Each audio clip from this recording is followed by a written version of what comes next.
Chapter 500, Interrogating White Shark Bam. The bartender fell to the ground, writhing in pain. White Shark Hamilton snorted and didn't say anything. He turned around and walked towards the second floor, stepping on the creaking wooden stairs. After the excitement was over, the drunkards dispersed one by one. Unaffected, Captain Eland and the others returned upstairs to continue playing cards. Klein took the opportunity to follow. He returned to Flying Fish and wine, not to deal with White Shark, who didn't pose any threat to him, but rather to simply get more information from the owner of the bar, who was connected to many pirate factions. After all, he had named his new identity Gehrman, which secretly implied hunting pirates whose hands were stained with blood. He planned on using their souls, flesh, and beyonder characteristics to replace the souls in creeping hunger who were awaiting their release. There was no gas in Demir Harbor, and the corridor on the second floor was relatively dark. The brass candle stands that were inlaid into each wall flickered and dimmed. Klein observed the surroundings as he wiped his face, silently transforming into one of the bouncers on the first floor. He used illusion creation to compensate for his mismatched attire. After finishing his preparations, he walked towards the room that his spiritual intuition identified as belonging to White Shark Hamilton. He first passed the card room, but he didn't attract anyone's attention. He stopped in front of the bouncers who were guarding the corridor and said in a low voice, "There's something going on downstairs again." "Holy Lord of Storms, what's happening tonight?" A bouncer sighed. "I hope those beautiful people don't get hurt," another guard said worriedly. He was referring to the whores who got their business in the bar. "They're fine." Klein stepped past the bouncers and knocked on White Shark's door. "Who is it?" Hamilton warily asked. "Boss, it's me." Something happened downstairs again. Klein remembered the information he gleaned while watching the commotion and deliberately hoarsened his voice. "Damn it!" Hamilton bellowed, "Come in and explain to me what happened."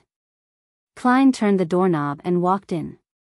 When he closed the door, he dispelled the illusion, and the muscles on his face rapidly squirmed, returning to his previous identity, a new customer with blonde hair, blue eyes, and ordinary facial features.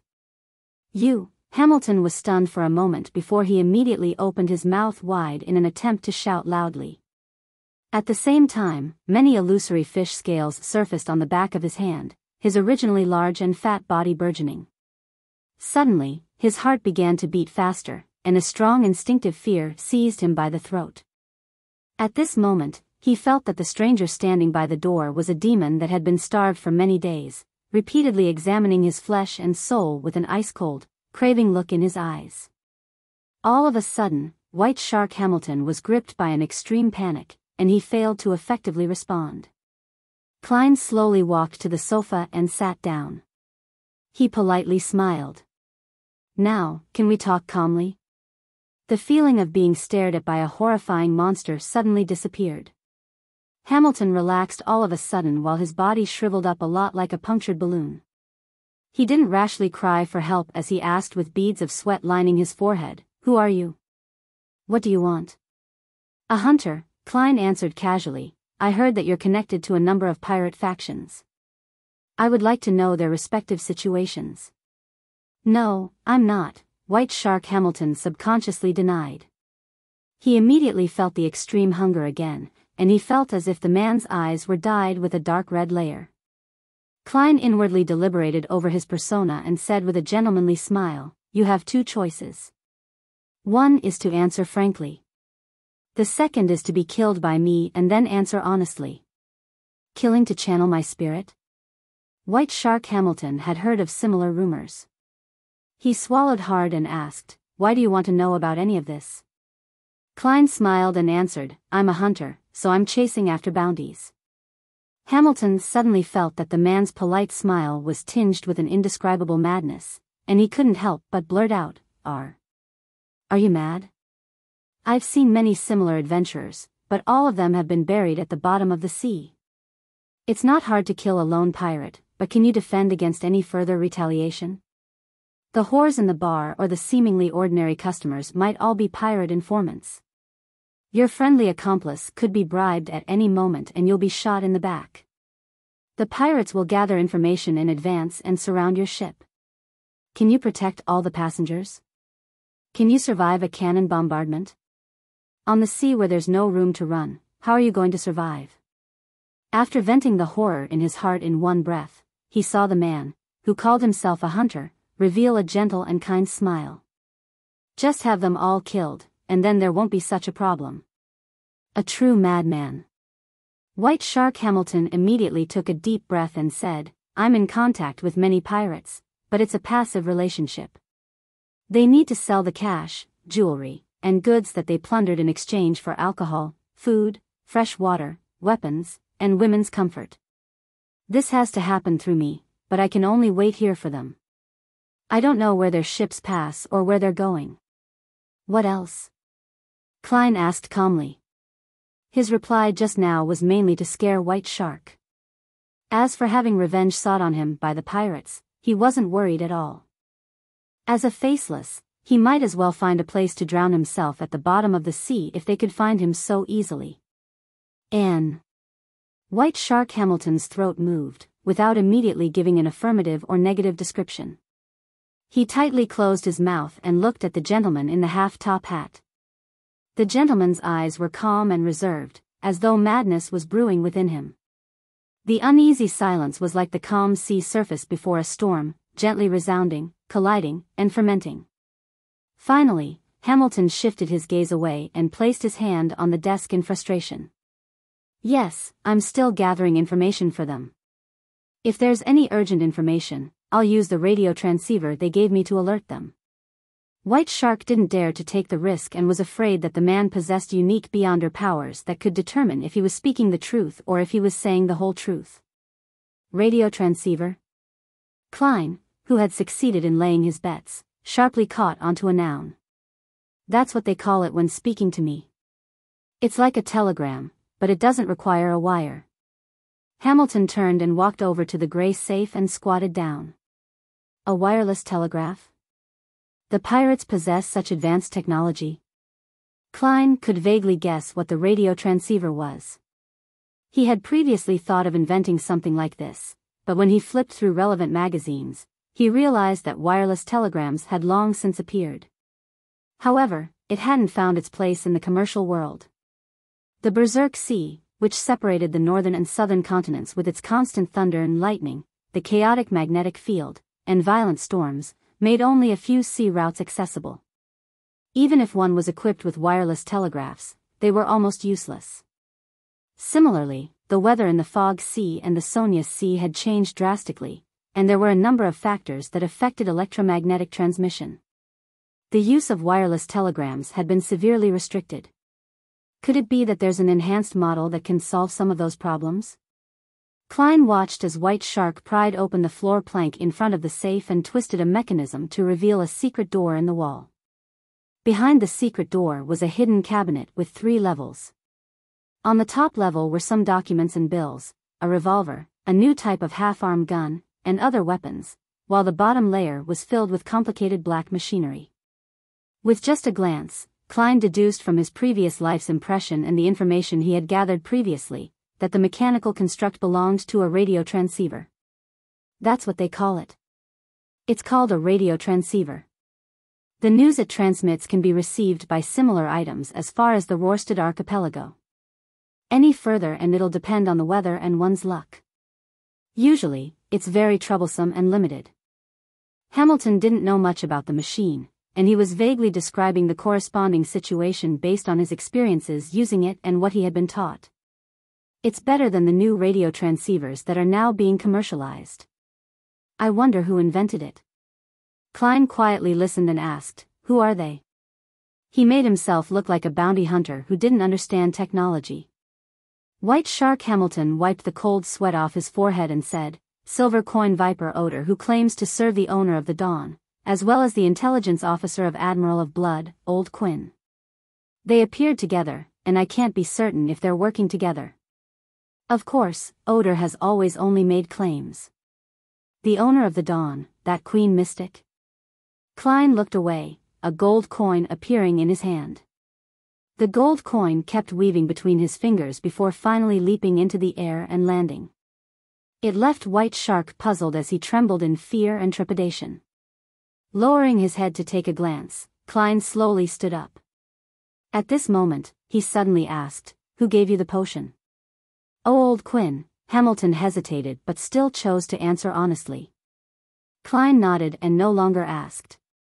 He turned and walked towards the door. Thud. The wooden door opened and closed. The figure wearing a black coat disappeared from White Shark's room. Hamilton held his breath, waited for more than 10 seconds, and finally let out a long sigh.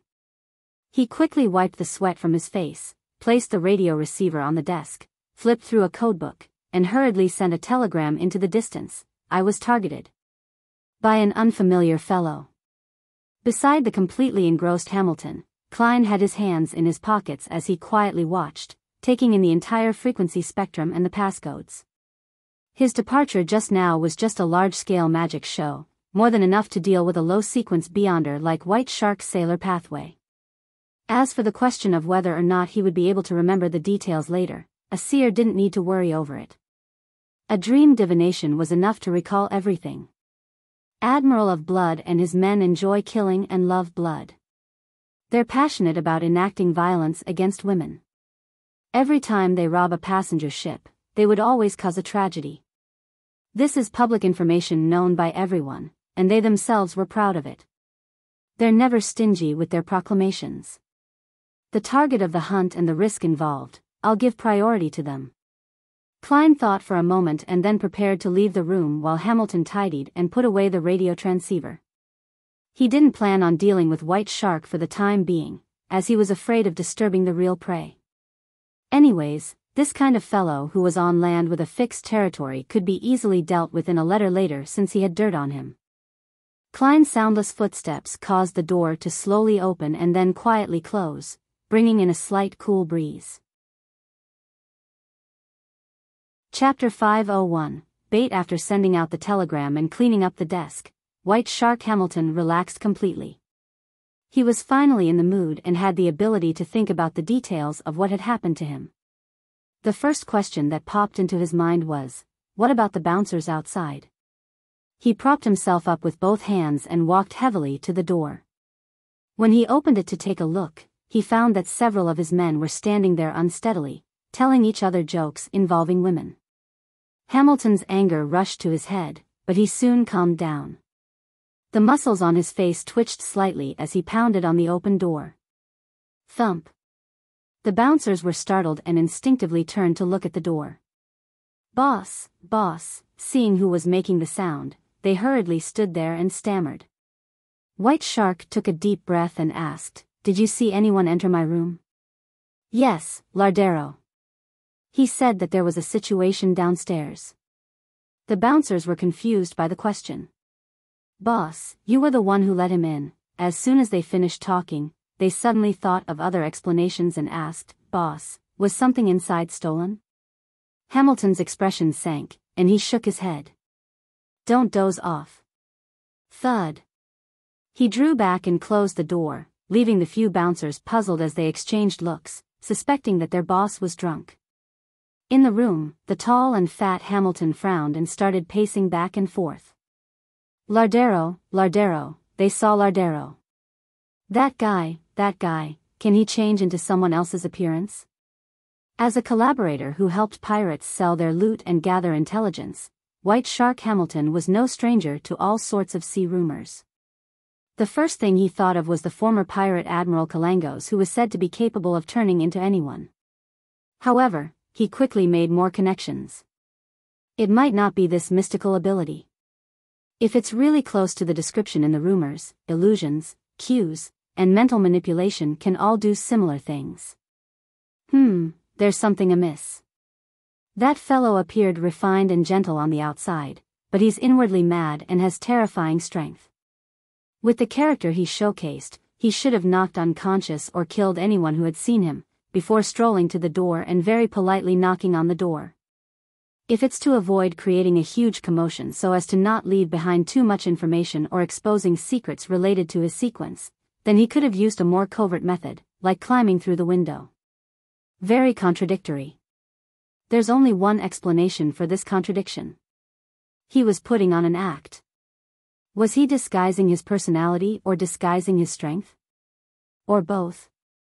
When he thought of this, Hamilton suddenly stopped and put all the details together. That guy is a novice. His madness is a disguise. His strength is demonstrated by relying on some mystical item. Yes, that must be it. This can explain the contradictions. He didn't climb up the walls and enter through the window, because he's a low-sequence beyonder, and he isn't good in such aspects. The focus of his mystical item isn't in this domain. In order to successfully enter my room, he was willing to lower his head and address me as boss, because he was purely relying on the mystical item. He wasn't too confident about himself and doesn't have enough pride and madness. He acted like a madman so as to match the mystical item's effects of generating horror in others. He created pressure to ask for information. This can also perfectly explain why he left just like that. The reason why he came to find me is because he obtained such a powerful mystical item. With his elevated ambition, he wants to capture and kill some pirates to make a fortune. Once he knew that I'm serving Silver Coin Viper Oder, an Admiral of Blood's intelligence officer, Old Quinn, to the point of being involved with the Queen Mystic, he got scared and fearful, so he chose to leave after acting perfunctorily. He didn't dare to kill anyone. The more Hamilton thought, the closer he felt to the truth. He hurriedly set up the radio transceiver again and flipped through the passcodes and added a telegram to concisely describe his theories. He didn't believe that he was being targeted by a hunter, because everything that had happened was a result of the inflated ambition of a young man who simply had a fortuitous encounter.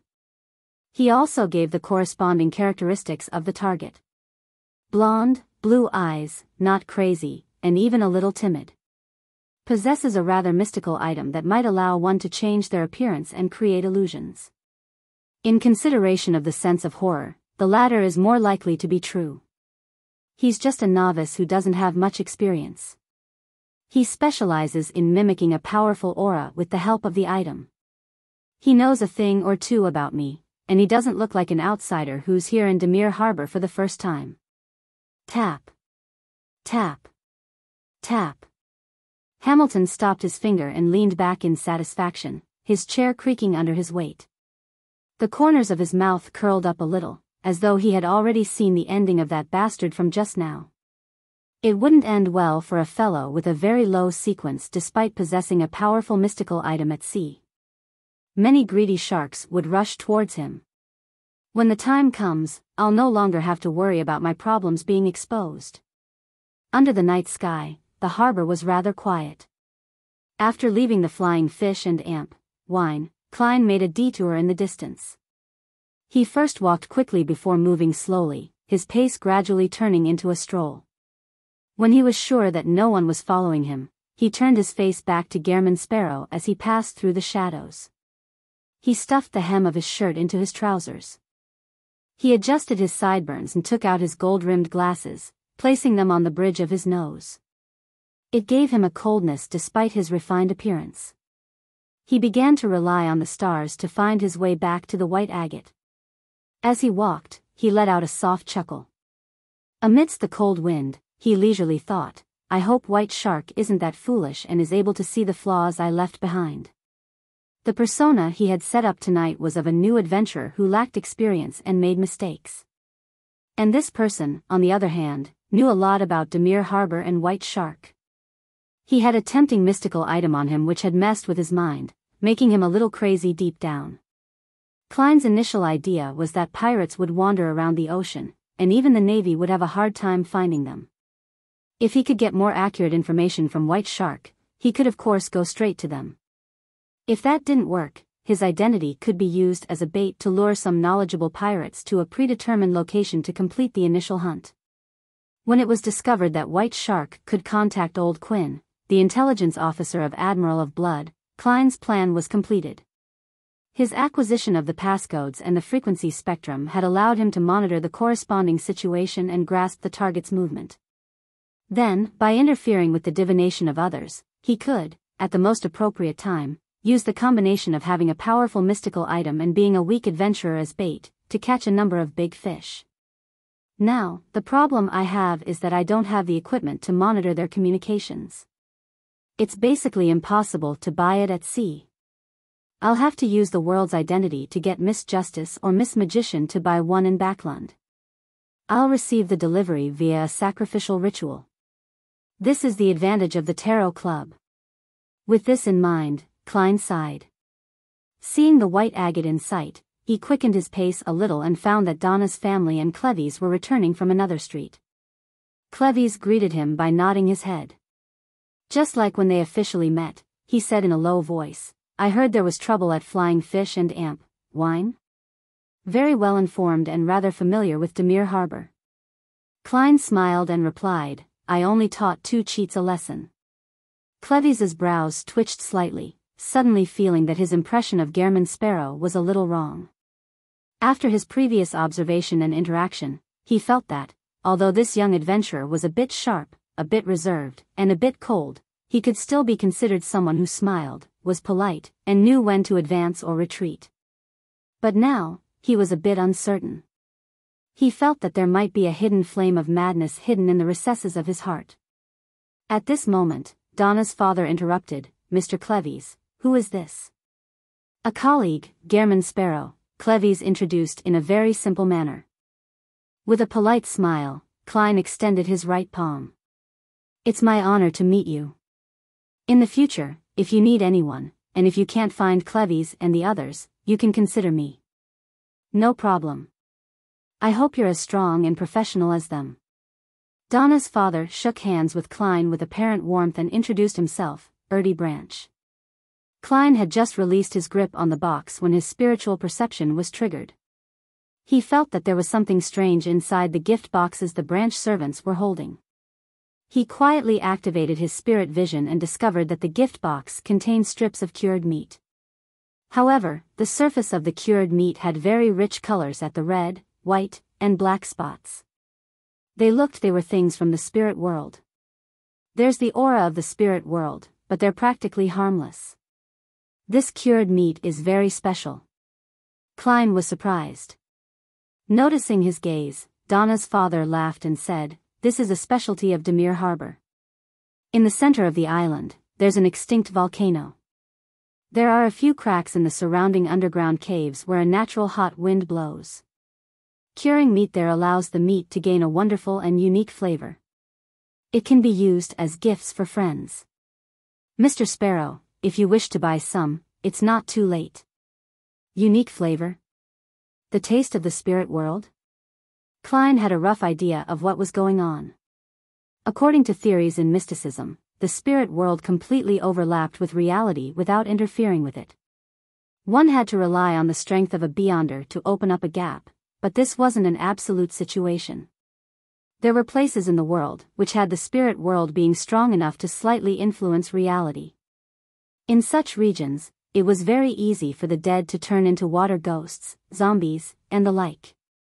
There was also a non-trivial possibility that residences in such areas would have paranormal activity.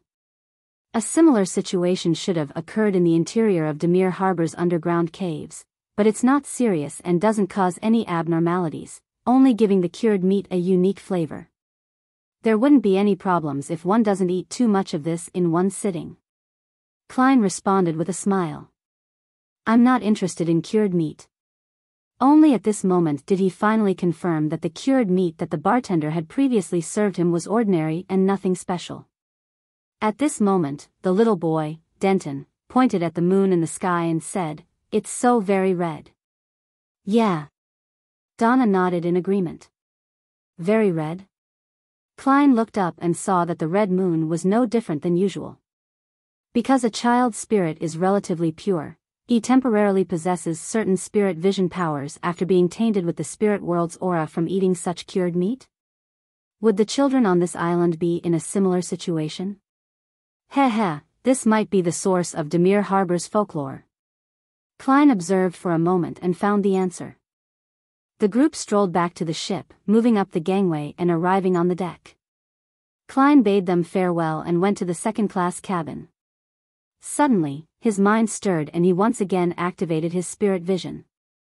He saw the huge skeleton messenger appear in front of him and drop a letter. Chapter 502, The Scene in Azik's Memory's Paw. Klein stretched out his hand and caught the slightly heavy letter. The large skeleton messenger didn't stay, and it immediately disintegrated into a fountain of bones. One bone after another fell to the deck and disappeared, as though it didn't want to stay a second longer.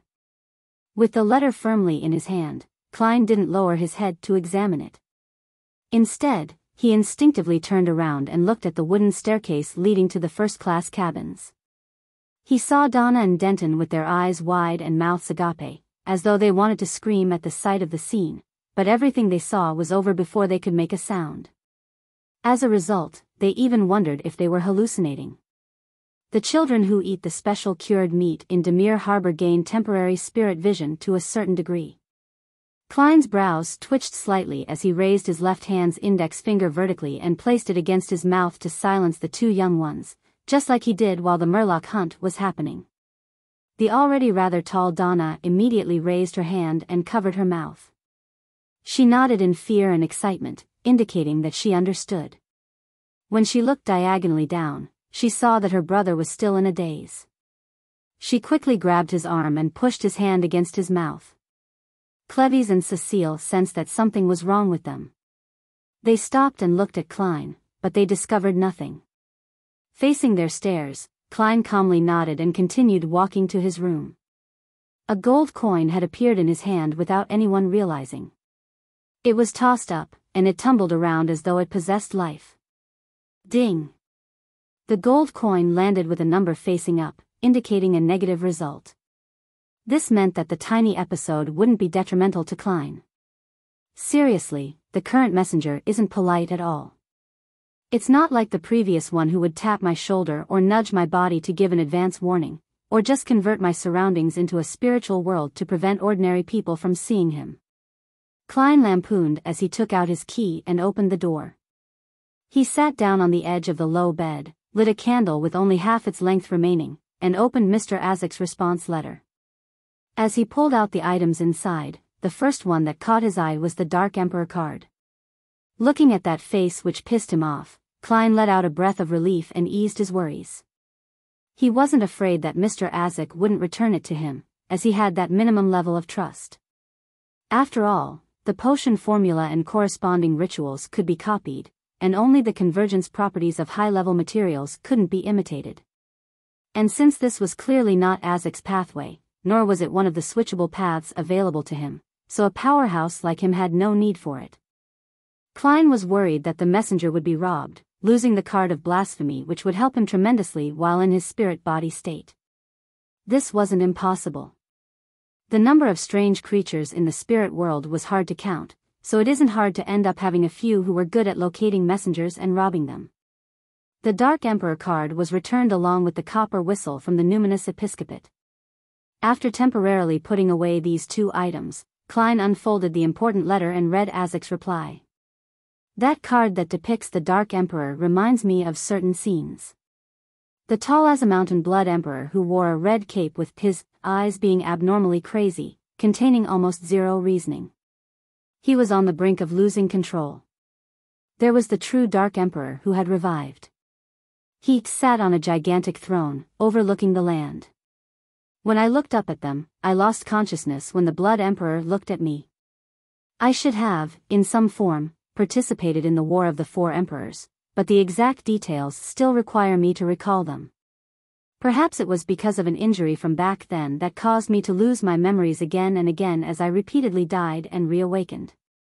The legend of Death's treasure trove in the Berserk Sea doesn't ring any bells. Perhaps I'll be able to sense something and be naturally attracted to it when I travel to the southern continent by boat and pass through that sea. The experiences of the owner of that copper whistle resemble that of an undying's ritual, but there are also clear differences. I can sense evil auras and the premonition of danger. I believe the owner of the copper whistle is in a strange and terrifying state. It's best that you don't blow that copper whistle and summon the messenger. This will bring extreme danger. We can make further attempts when I fully recover my memories and figure out what that experience really means. The feather left behind by the copper whistle's owner that you mentioned can be used in the domain of the undead. It's a unique material that's rich in spirituality.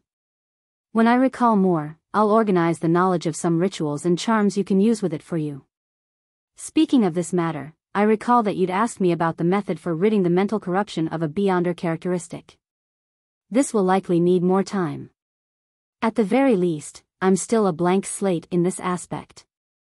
Also, I vaguely remember that in the southern continent, there are strange creatures called feathermen. It's best to seal that card, otherwise, it might attract powerful enemies and many disasters. I can give you some techniques. This isn't too difficult. First, an improved wall of spirituality. As expected, the card of blasphemy has a convergence effect upon activation. It's a good thing that I've left it above the gray fog in the past. According to Mr. Azik's descriptions, he shouldn't be an amnesiac death.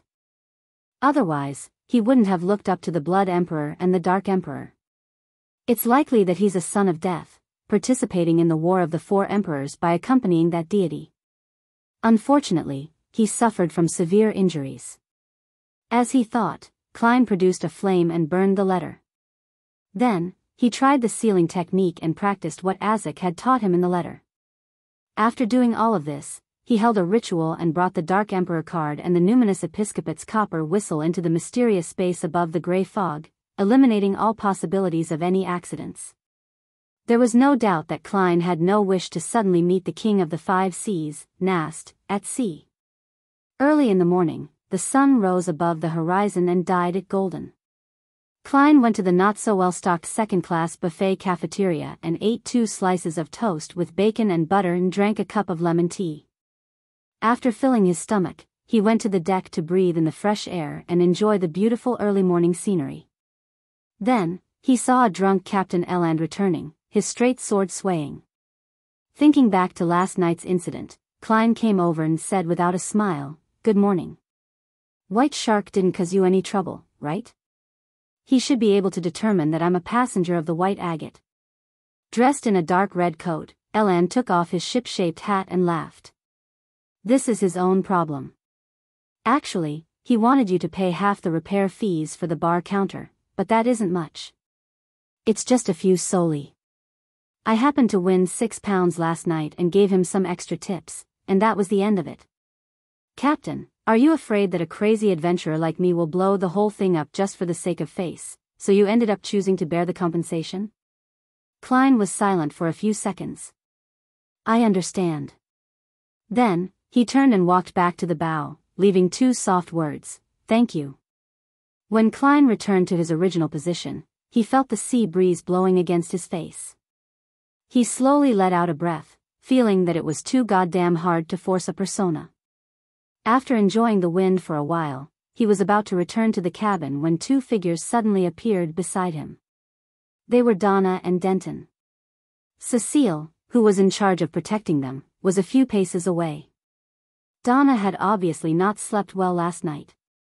Her eyes were puffy, and her face was gloomy, but she was in high spirits. She was obviously imitating Klein's taking in of the scenery, but her eyes were darting around nimbly. Just as Denton, who was in a similar state as her, wanted to speak, she spoke first. "Uncle, who was that last night?"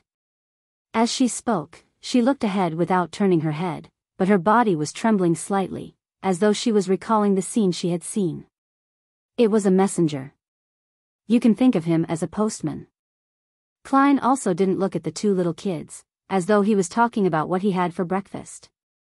"Messenger?" Denton almost lost control of the volume of his voice. "The world is so huge, so there's bound to be some strange creatures in this world. Trust me, although this creature looks very ferocious and terrifying, it's actually very gentle and professional. It just sent me a letter on behalf of a friend who's far away," Klein explained slightly, trying to describe the 4-meter-tall messenger as pitiful, weak, and helpless. After a night of panic, and because she hadn't been harmed in any way, Donna was much calmer. Her eyes lit up as she said, "Well, that's amazing. It's like listening to a story. Very cool." Denton also expressed his opinion. Then, he puzzledly asked, "But why didn't anyone else see it?" No one had any response. "That's because your hearts are pure." Klein smiled.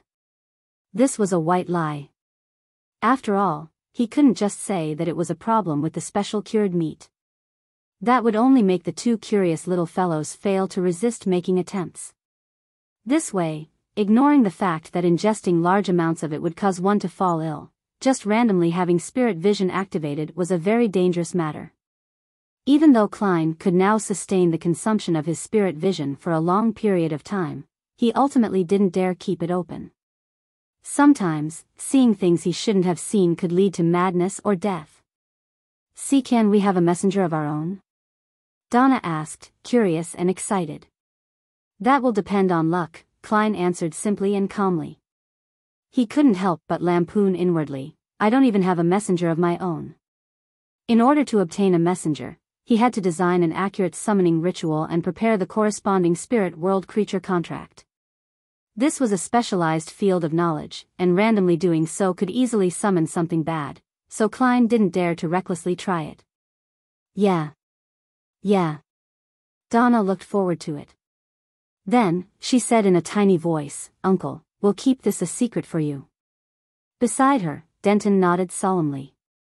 At this moment, a new passenger that intended to board in Demir Harbor carried his suitcase as he walked onto the deck. After sending the telegram, Blazing Danitz considered that the captain might instruct him on certain matters. So he decided to cut the holiday short and await orders at the capital of the Rorstad archipelago.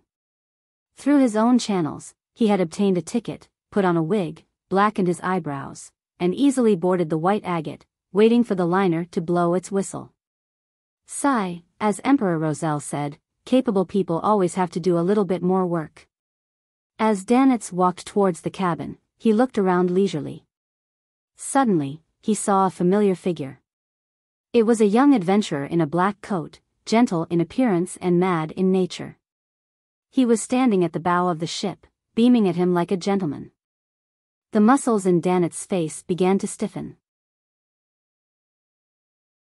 Chapter 503, Hostage discovering a pirate who was worth 3,000 pounds board the ship in disguise. Klein immediately felt wary. He smiled to Denton and Donna who were beside him and said, "I've got a friend." He calmly walked towards the Rear Admiral Iceberg's fourth bosun, locking his eyes on the other party. The smile on Blazing Danitz froze when he saw the young adventurer, with crazy blood flowing through his veins, slowly approach. He suddenly had a thought, run. Run as fast as you can. Do your best to escape. Even if I have to use beyonder powers and expose my identity, I have to flee immediately. In his eyes, the reserved and stern adventurer was a genuine monster draped in human skin.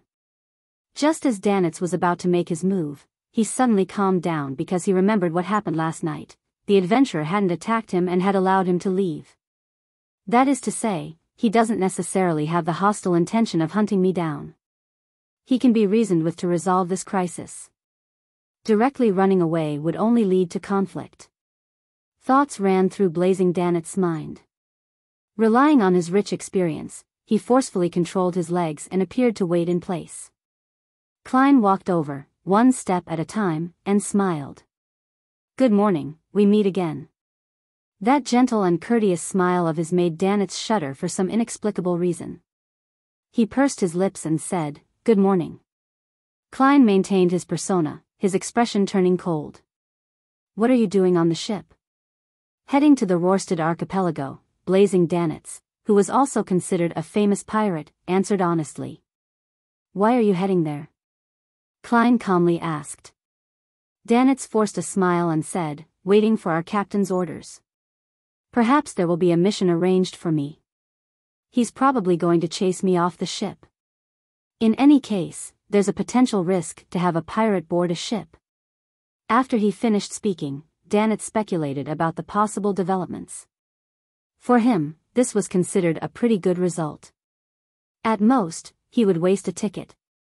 Klein fell silent, so silent that Danitz's hair stood on end. It was a full 5 or 6 seconds before he spoke again. "Which cabin do you live in?" "First class, room 312. Danitz raised the ticket in his hand to eye level. He didn't dare to look down for fear that the enemy would seize the opportunity to launch a surprise attack. Klein nodded indiscernibly. Is there a servant room? Yes, Blazing Danitz subconsciously answered, but his heart was at a loss. He had no idea why the man was posing such a question at him. Then, he heard the man say to him in a flat tone like he was speaking to a subordinate, "You'll sleep there." Where? I'll be sleeping in the servant's room. Aren't you going to chase me off the ship? Danitz was somewhat stunned as he blurted out, "Why?" Klein glanced at him and said one word in a faint voice, "Hostage." Hostage? He's worried that I'm a planted agent on the ship, making it easier for the pirate fleet to plunder the white agate, so he plans to use me as a hostage? That's reasonable. If it really is as he suspects, then it wouldn't stop the pirate fleet's attack even if I'm chased off the ship. It's better to hold me hostage to aid in the negotiations. Dogs hit. I hate this kind of arrogant, cold person who doesn't say much. They always only say a word or two, or even just an utterance, leaving me to guess the rest. If I'm really not his match, then I wouldn't even mix with such company. Why did I previously think that his temper matched my tastes? I must have been mad. Danitz gritted his teeth as he thought. Fine. He exhaled helplessly. To your cabin. Klein maintained the perfect German Sparrow persona. Phew.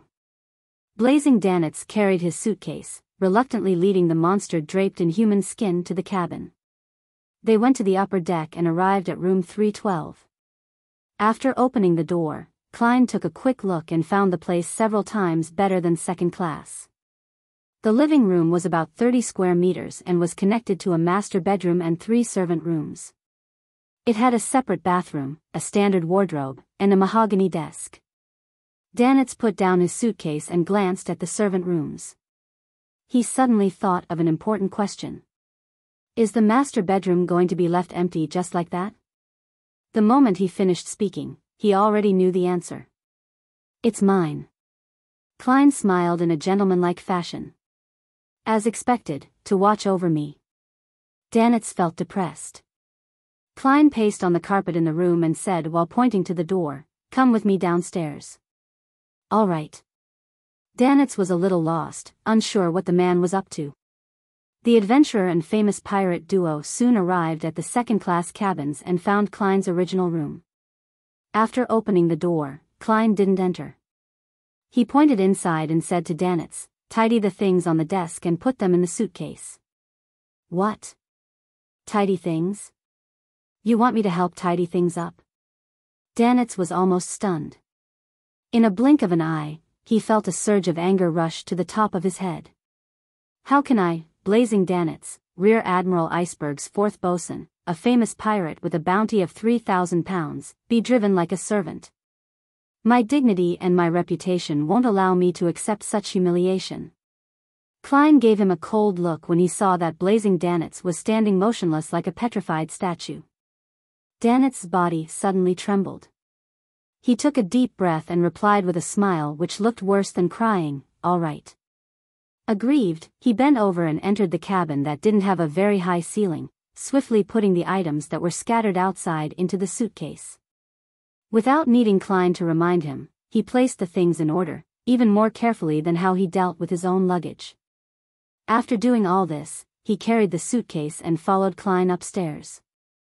Along the way, he always had the impulse to sneak attack the man's back, but in the end, he held back. After returning to room 312, Danitz clenched his teeth, swallowed his saliva, and said, "How should I address you?" "German Sparrow," Klein responded succinctly. German Sparrow. Danitz ruminated over the name inwardly, swearing that he would definitely not forget what had happened today.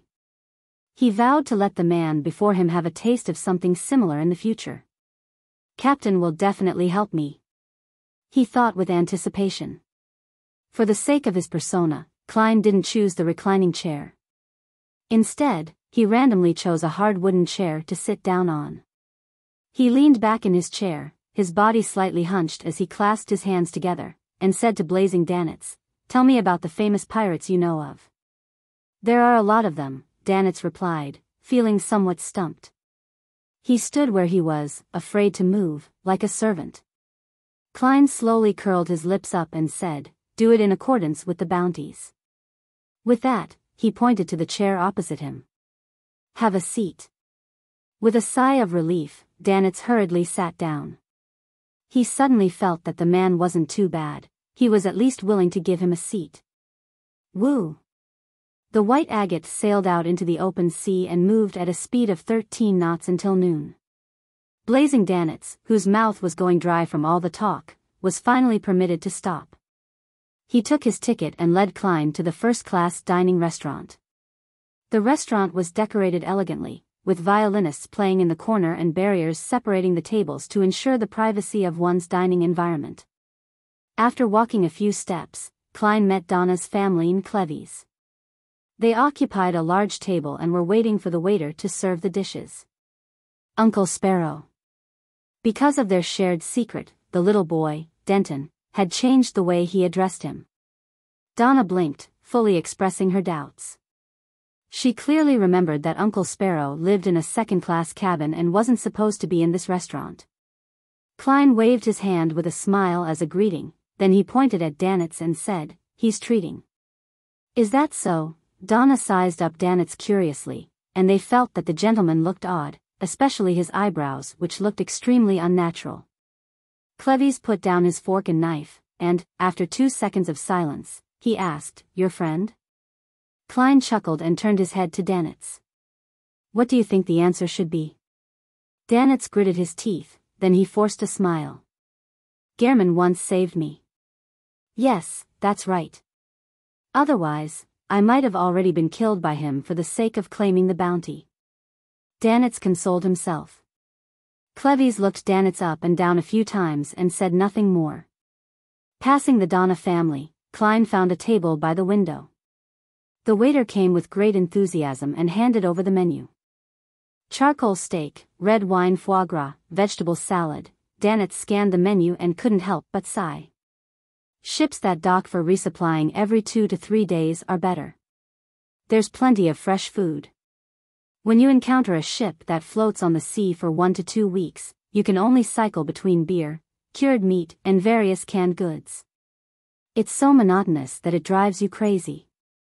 However, the sea itself will also provide fresh food. Heh, but this requires one to have sufficient judgment.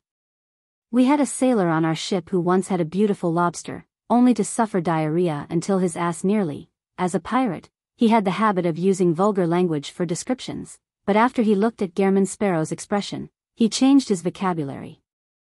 Suffer diarrhea until his ass nearly fell off.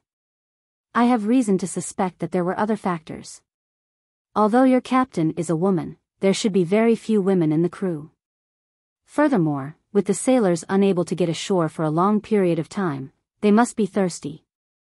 Klein silently lampooned, took the menu, and drew a line according to the price. All of these. All right. The waiter's expression didn't change at all.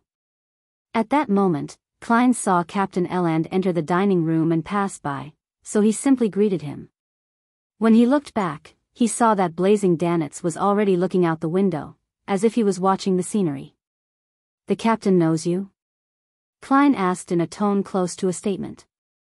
Danitz let out a hollow chuckle. "We fought his crew back when he was the bosun of the Wilhelm V. Besides, I'm also considered quite a famous pirate." At this point, Danitz recalled his current situation and suddenly became depressed. Hence, he changed the topic. "I've always wondered why just Eland would suddenly quit the Navy." By then, he was already an arbiter. Chapter 504, Red Skull Pirate Crew. A Beyonder was allowed to leave the fleet? Without Danitz's deliberate explanation, Klein easily understood why he found it strange.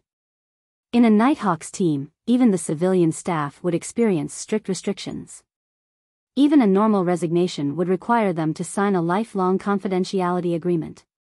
They weren't allowed to leave the Nighthawks team's area that they originally belonged to, and once they were approved to move to another city, they had to immediately register at the local Evernight church. From such rules, it could be seen how the officials treated Beyonder's powers and related matters. A Beyonder who had drunk a potion wouldn't be able to leave their organization so easily. Klein clearly remembered that Miss Justice initially had the means and channels to become a Beyonder, but she didn't attempt them. The reason given was that she didn't want to lose her freedom. Similar thoughts ran through his mind, but they didn't become words, because the polite but cold Gehrman Sparrow wouldn't be interested in such rumors. So what? Klein looked at the tableware on the table and calmly asked. Do you know how to make conversation? Blazing Danitz secretly drew a breath and squeezed out a smile. I just found it strange. We all suspected that he had joined MI9, and that he was using his identity as a captain to monitor the sea routes.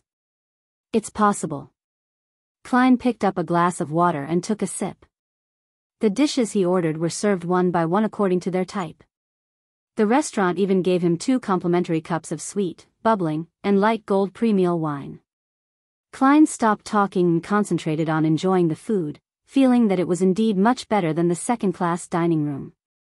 The melodious tunes of a violin resonated amidst the sounds produced from the slight contact between the cutlery and plates. The blue and open sea outside the window rippled quietly, and everything seemed perfect. As Klein was about to be served dessert, a crewman came stomping in and ran to the table where Eland was sitting. Captain, there's a pirate ship. He didn't suppress his voice. Most of the passengers were shocked and stopped eating. Klein looked up, looking across him at Danitz with his eyes dark and cold. Blazing Danitz stiffened for a second, then he smiled bitterly. He lowered his voice and said, if I were to say that this has nothing to do with me, will you believe me? Klein's eyelids twitched as he slowly smiled. Guess. Guess? You son of a bitch. Danitz was so furious that he almost cursed. He maintained his smile and said, your wisdom is enough to judge everything. At that moment, Eland quickly asked about the situation. He stood up and said to the panicking first-class passengers, there's only one pirate ship. We have enough power to deal with it. Ladies and gentlemen, please return to your rooms in an orderly manner and await the arrival of good news. Believe me, the damage caused by chaos far exceeds whatever damage those pirates can do. I don't wish to hear rumors in the future that although we, the White Agate, had succeeded in repelling the pirates, a handful of passengers had fallen and injured themselves. Under his arrangements, and with the support of the crew, Donna and the others left the dining room and returned to their own cabins, which included Klein and Blazing Danitz. I thought you were going to temporarily take over the White Agate and try to keep it safe from harm, Danitz commented inside room 312 as he closed the door, as though he was watching a play. To be able to immediately throw out an olive branch and talk about creeds and remuneration after finding a suitable candidate showed that he was an extroverted bosun who liked to talk with others. Klein glanced at him, then went to the window, and looked out. He saw a large ship with a red skull flag fluttering as it cruised towards them. There were chimneys and sails. Know them? Klein held his hands in his pocket and stood behind a thick glass window. Danitz walked to a spot diagonally behind him. After looking into the distance for 2 seconds, he said, Red Skull. A small-medium band of pirates. The captain is C. Wolf Johnson with a bounty of 900 pounds. The first mate is One-Eyed Anderson with a bounty of 500 pounds. In the pirate world, a bounty was an important reference point that determined one's status and standing. Considering that he didn't have the ability to move underwater adeptly, it would be easy to have innocents die if he allowed the pirates to board the ship. Klein was silent for a few seconds before asking, do they know you? Of course. Danitz instantly straightened his back. They're qualified to participate in distinguished gatherings between pirates. I once kicked them in the ass. As expected of a famous pirate worth 3,000 pounds. Kleins asked without a change in expression, do they have binoculars? That's an essential item. Even if a ship is placed under control, there will be sailors standing on the observation deck, using binoculars to observe the surroundings to prevent any surprise attacks, Danitz replied scornfully. He could finally tell that this dangerous fellow was a new adventurer, and it was very likely that this was his first time at sea. Was he a famous bounty hunter? A member of a secret organization? Danitz subconsciously guessed Gehrman Sparrow's past. During such times, will the captain and the first mate use their binoculars to observe us? Klein originally wanted to address them as 900 pounds and 500 pounds, but he found it a bit impolite. Definitely, they have to keep track of their target, Danitz replied, slightly puzzled. He didn't understand Gehrman Sparrow's goal for asking such questions. From his point of view, if he had his powerful strength, he definitely would have allowed the Red Skull pirates to approach, find an opportunity to board their ship, and then eliminate everyone. Klein tilted his head and looked at Danitz before revealing a gentlemanly and warm smile.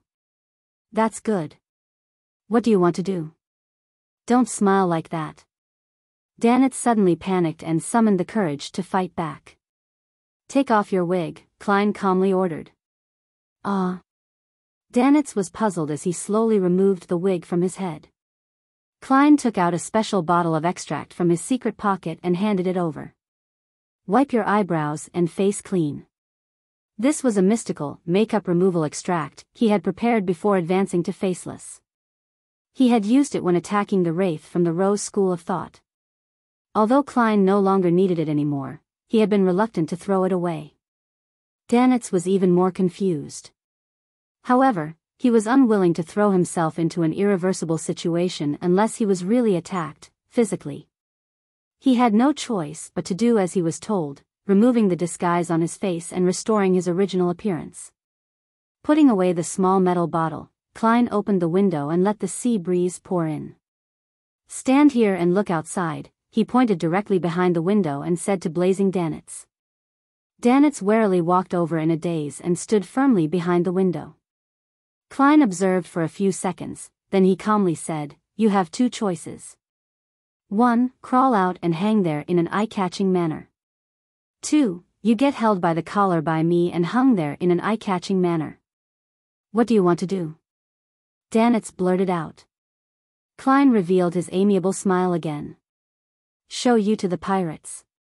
I believe Rear Admiral Iceberg's fourth bosun holds sufficient weight to persuade them to retreat. No, don't do that. Danitz subconsciously rejected the notion. He could imagine what the people from the Red Skull pirate crew would think when they discovered him.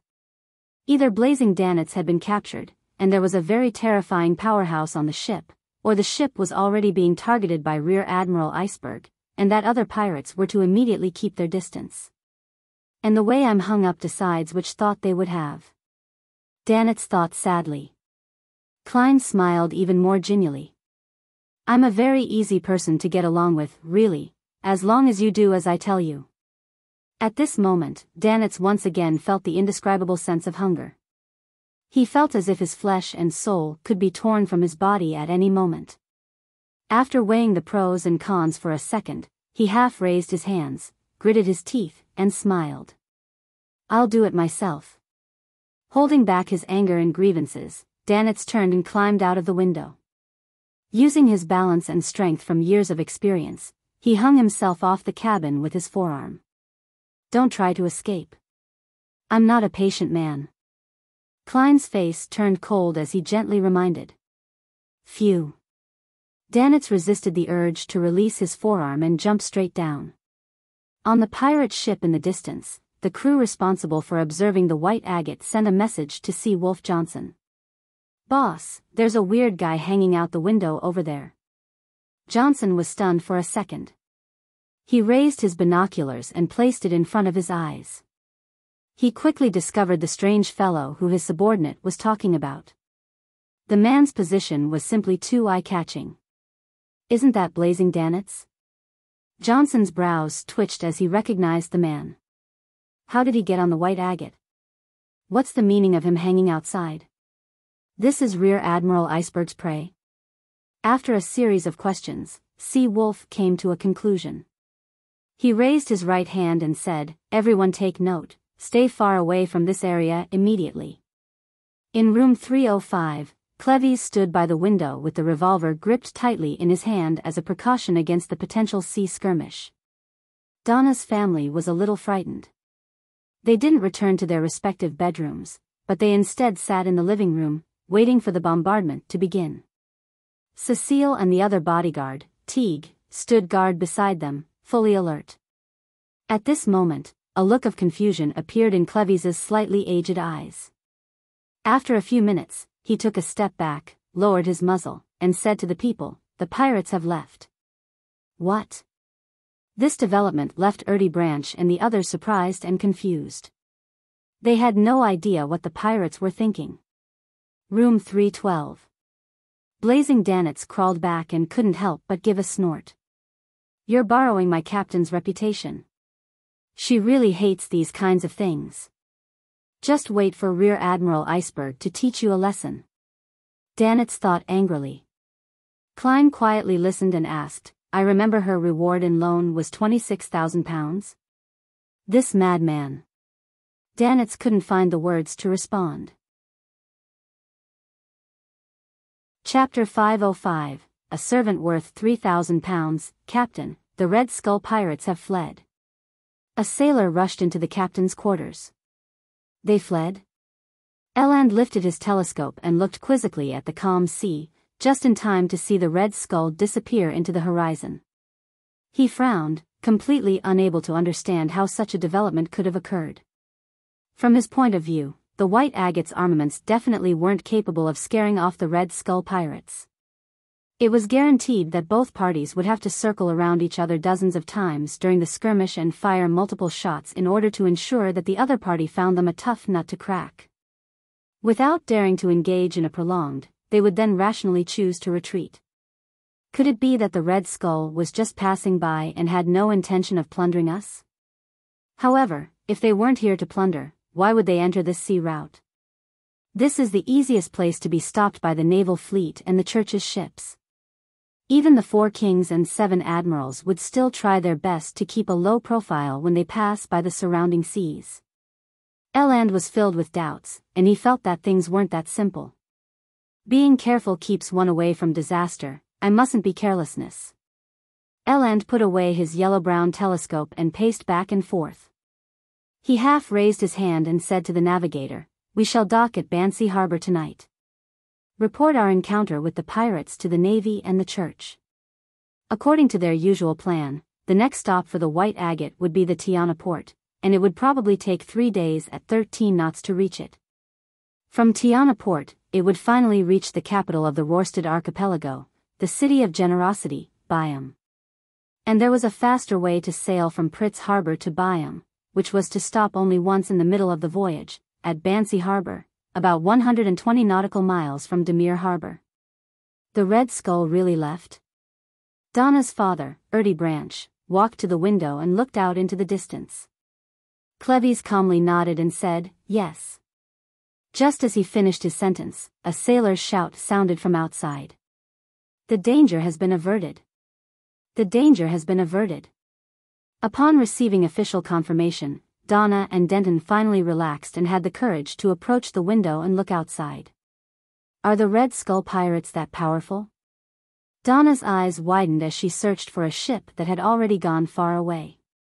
"Very powerful." Clevis gave his answer. "How powerful are they?" Denton immediately pressed. On the other side, the bodyguard, Teague, straightened his hair and chuckled. "Even if we don't include the cannons and hundreds of pirates on the ship, just Captain Johnson and the first mate Anderson are extremely powerful on their own. Anderson's nickname is One-Eyed. The bounty reward for him in the kingdom is 500 pounds. All of us in this room added together with the help of a few sailors, might be able to defeat him in battle. As for Johnson, who's nicknamed Sea Wolf, he can easily finish such an opponent. If he were to board the ship, no one would be able to stop him. His bounty is worth 900 pounds, nearly 1,000 pounds. Is that a lot?" Donna was surprised at the potency of Sea Wolf and One-Eyed, as well as their bounty. In her memory, her father earned a total of 1,500 a year. A lot. This is a reward that they or their heads could directly be exchanged for. The items they have on them and the things they've plundered will also belong to you. The kingdom will buy it at the market price, and you will still have the chance to obtain the bounties from other countries, Cecile explained. On the sea, pirates with a bounty of more than 300 pounds are rather powerful. For those who are close to or above 1,000 pounds, they'll be rather famous in the sea they plow. And I mean vast sea expanses like the Sonia Sea or the Fog Sea. Therefore, the 4 kings and 7 admirals are considered famous throughout the 5 seas? Donna innocently asked. Cleves replied seriously, yes. In that case, are the Red Skull pirates very famous in the entire Sonia Sea? Donna asked with concise logic. Yes. Teague nodded. But why did they flee? Donna blinked. It might not have been them fleeing. Cecile didn't know the reason either. Cleves looked out the window again as he knitted his brows. Maybe there's another reason. Maybe they had no plans to plunder us at all. They just came across us. Other reasons? Donna suddenly had a guess. Could it be Uncle Sparrow's tall as a house, gentle messenger that scared them away? Yeah, it's really scary. Donna's mind bubbled like boiling water. She turned her head excitedly and looked down to realize her brother's eyes were shining as well. The two of them pursed their lips and immediately realized that their thoughts were the same. Let's go out and get some air on this level. Donna found a reason to drag her brother out of room 305. Outside, Denton said in a suppressed voice, "Are we going to find Uncle Sparrow?" Exactly. Donna smiled with a spirited look. I saw him enter room 312. Inside room 312. Blazing Danitz, who no longer mentioned Rear Admiral Iceberg, looked at the Red Skull which had turned its bow around and sked with laughter. They must have been frightened by the declaration of the Navy's cannons and the news that a pirate crew had been destroyed recently.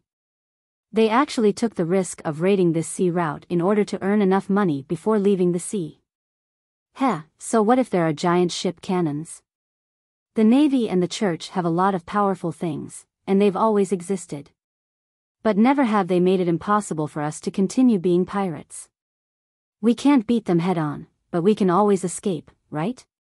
They can't possibly stay with the merchant ships forever, can they? I know, the ironclad warship is getting bigger and bigger, and the steam engine installed in it will also become stronger. One day, the speed will break through 18 knots, 20 knots, and once they're on your tail, one can only wait to be caught. However, the sea is so vast. Tens of thousands of ships can't even fill a corner even if they were all thrown there. There are also a lot of unexplored areas at sea. One can hide in those places after doing something. Although it's dangerous, there are still opportunities. This fellow is indeed the talkative type. Don't you think that a crazy adventurer wouldn't care about these things? Klein looked away and scanned the room. His gaze finally fell on his leather suitcase. He then raised his chin and said, "Wash the dirty clothes inside." The expression on the garrulous Danitz's face froze. He yearned to burn the entire ship down. He felt that his anger was like gushing steam that had lifted the gate of reason. Danitz opened his mouth and took a breath before repeating it again. His flushed face softened as he asked without a smile on his face, "Is that all?" "Only the dirty ones. The coat just needs to be brushed." Klein was almost amused by the man's show of anger, and he felt that this was what Danitz deserved from robbing the innocent. The clothes in his suitcase were the ones he changed out of last night after a shower. As he felt a little lazy, he had only washed his underwear. "Calm down, don't lose control. Calm down, don't lose control." After admonishing himself several times, Danitz walked over to Gehrman Sparrow's suitcase, opened it, and took out the clothes that needed cleaning. Just as he was getting busy in the bathroom, he heard the doorbell jingle. Klein opened the door to find Donna and Denton.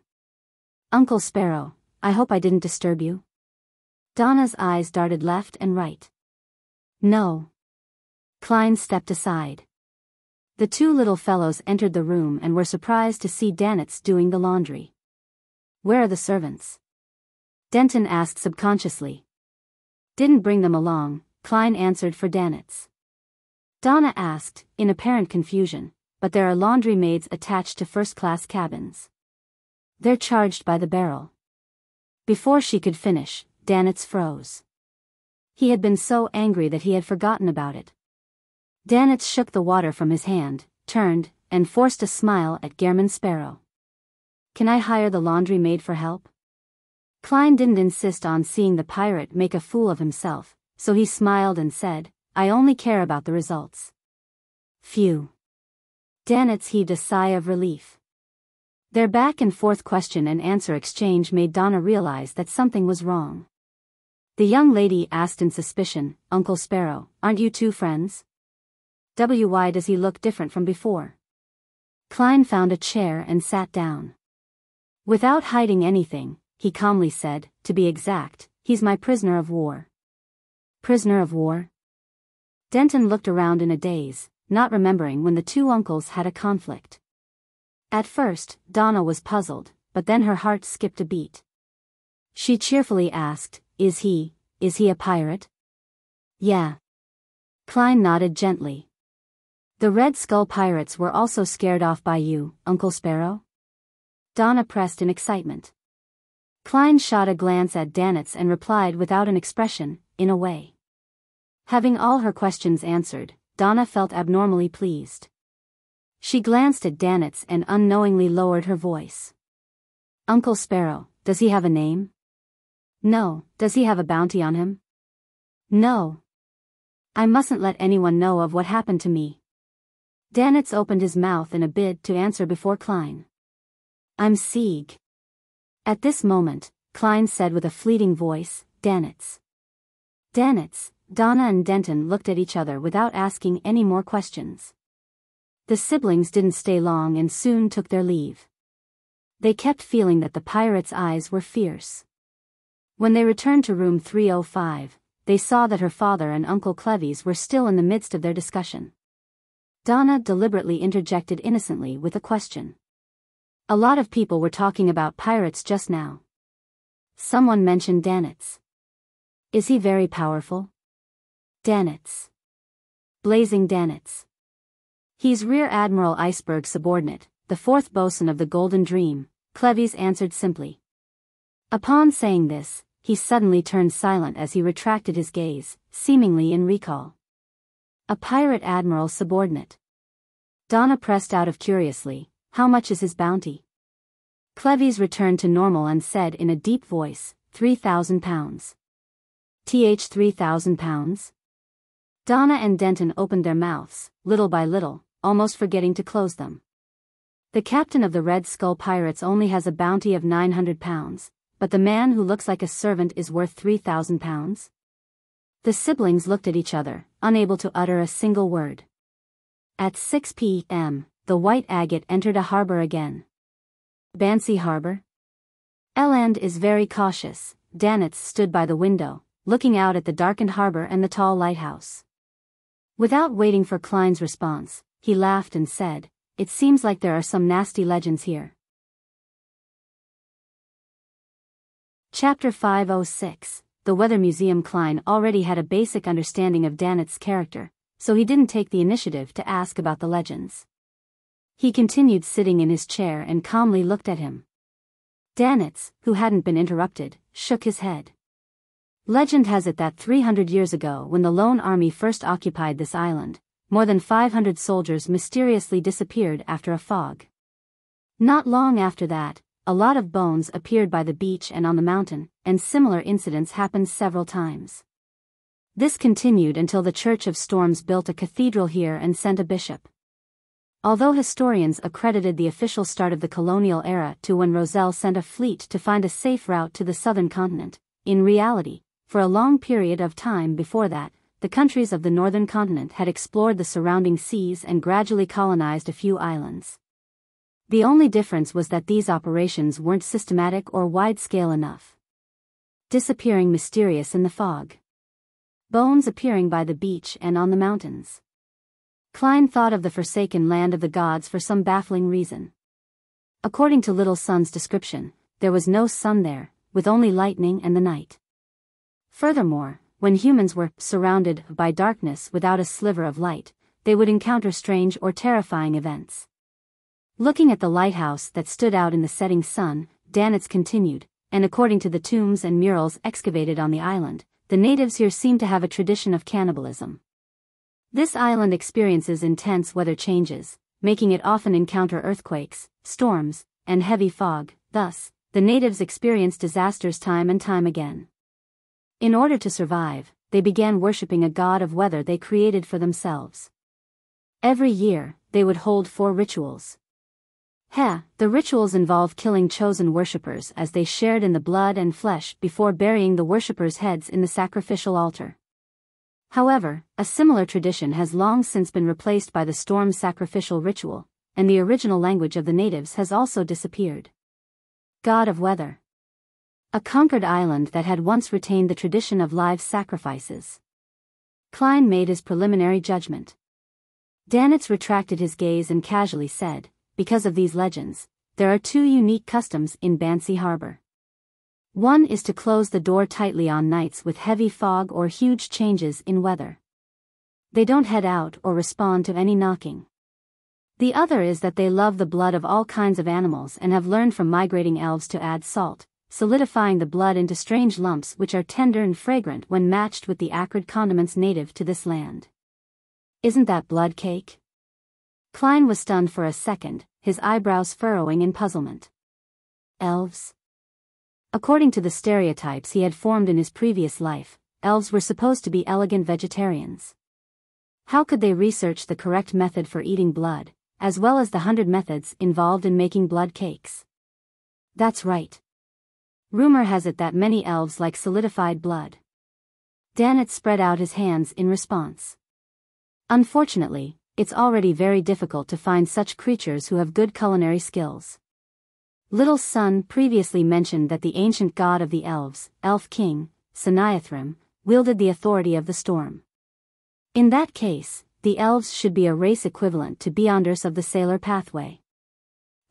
So it's not inconceivable that elves enjoy blood-related food. Perhaps, they even possess the attribute of being irritable as well. That's quite a scene to behold. Klein's thoughts raced, and he gradually turned his attention to blood cakes. It's been a while since I ate that. He suddenly had the urge to alight from the ship and taste the delicacy. At this moment, Danitz took the initiative to suggest. There's a green lemon restaurant here that's very famous. Pig blood is especially delicious. Do you want to try it out? He kept having the feeling that being alone in the same room with Gehrman Sparrow was very dangerous.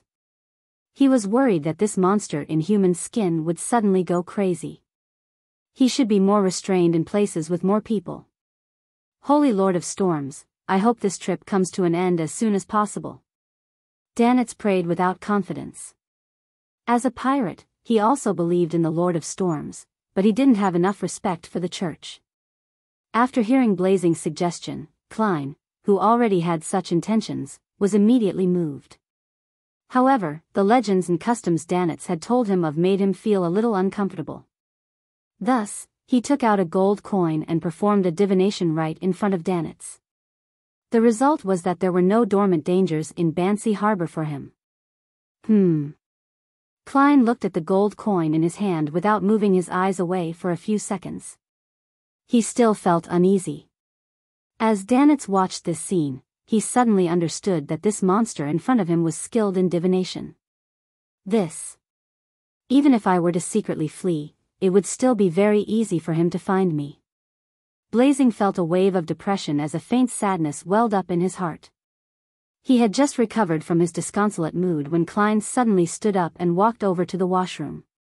Before closing the door, Klein expressionlessly turned his head around and said, "You can use this opportunity to escape." With that, Klein slammed the washroom's door. Danitz spread his hands open and clenched them tightly, took 2 steps towards the door before coming to a halt. The unknown was the scariest. He didn't dare take the risk of creating conflict before he had any clear understanding of Gehrman Sparrow's beyonder powers. At least he's kind enough to me and hasn't actually hurt me. He'll likely let me go when we get to Biyao. Danitz's hopes of him getting lucky had taken hold of his mind. In the washroom, Klein pulled out a paper figurine, disguised it, and took 4 steps counterclockwise to head above the gray fog. He sat down at the end of the long bronze table, removed the pendulum from his left wrist, and wrote the corresponding divination statement. There is danger dormant in Bansy Harbor. He hung his spirit pendulum and adjusted his posture. After muttering a few times, Klein opened his eyes and saw the topaz pendant rotating clockwise. Furthermore, it was with a high amplitude and frequency. This meant that for Klein, there was a great danger lurking in Bansy harbor. How could this be? This place was colonized by the kingdom for more than 300 years, and it has become an important port on the main trading route for over 100 years. There have never been any rumors of danger being spread. Could it be that several powerful pirates are cooperating to sack this port? No, those cannons defending the port aren't for show. Klein frowned, performing another divination on whether he would encounter any pirate-related mishaps, but the answer was no. He fell silent for a few seconds, then he allowed his spirituality to envelop his body before plummeting through the gray fog.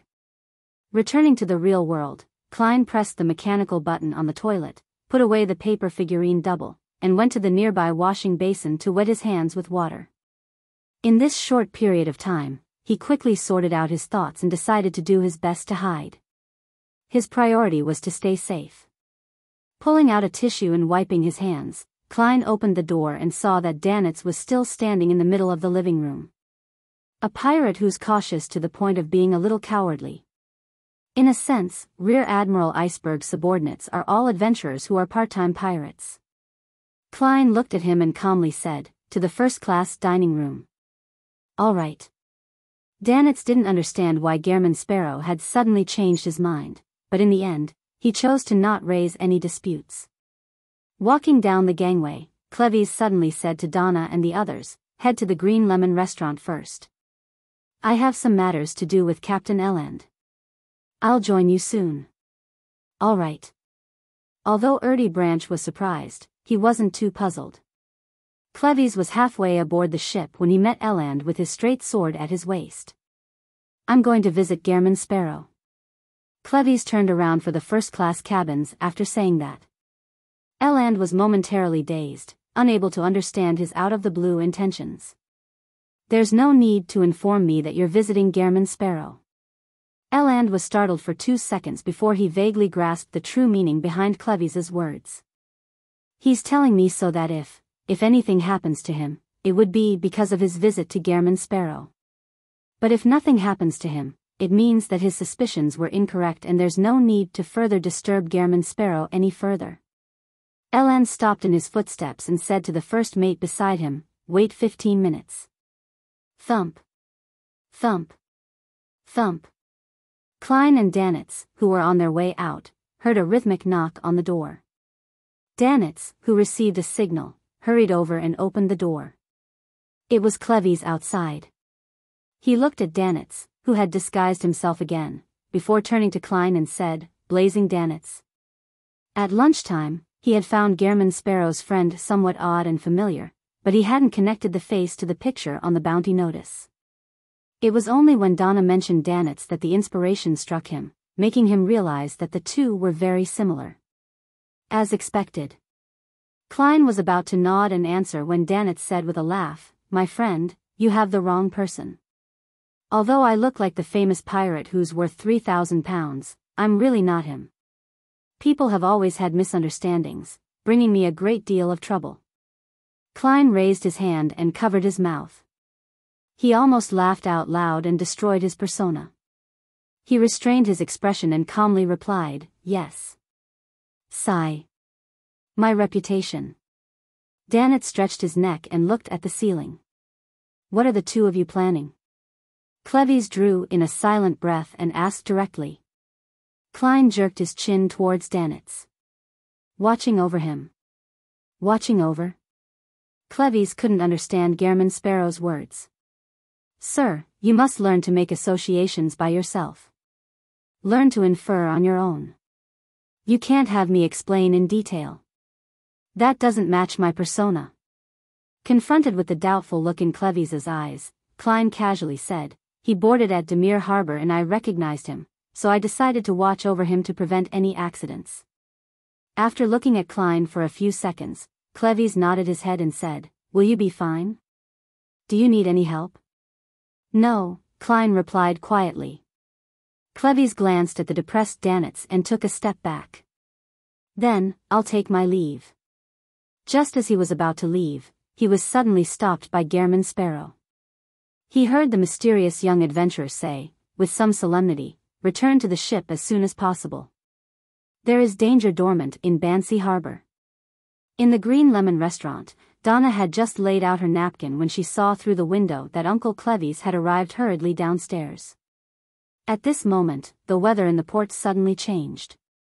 Strong gales rose up from all directions, causing the trees to sway back and forth. As expected of Bansy Harbor, the Weather Museum.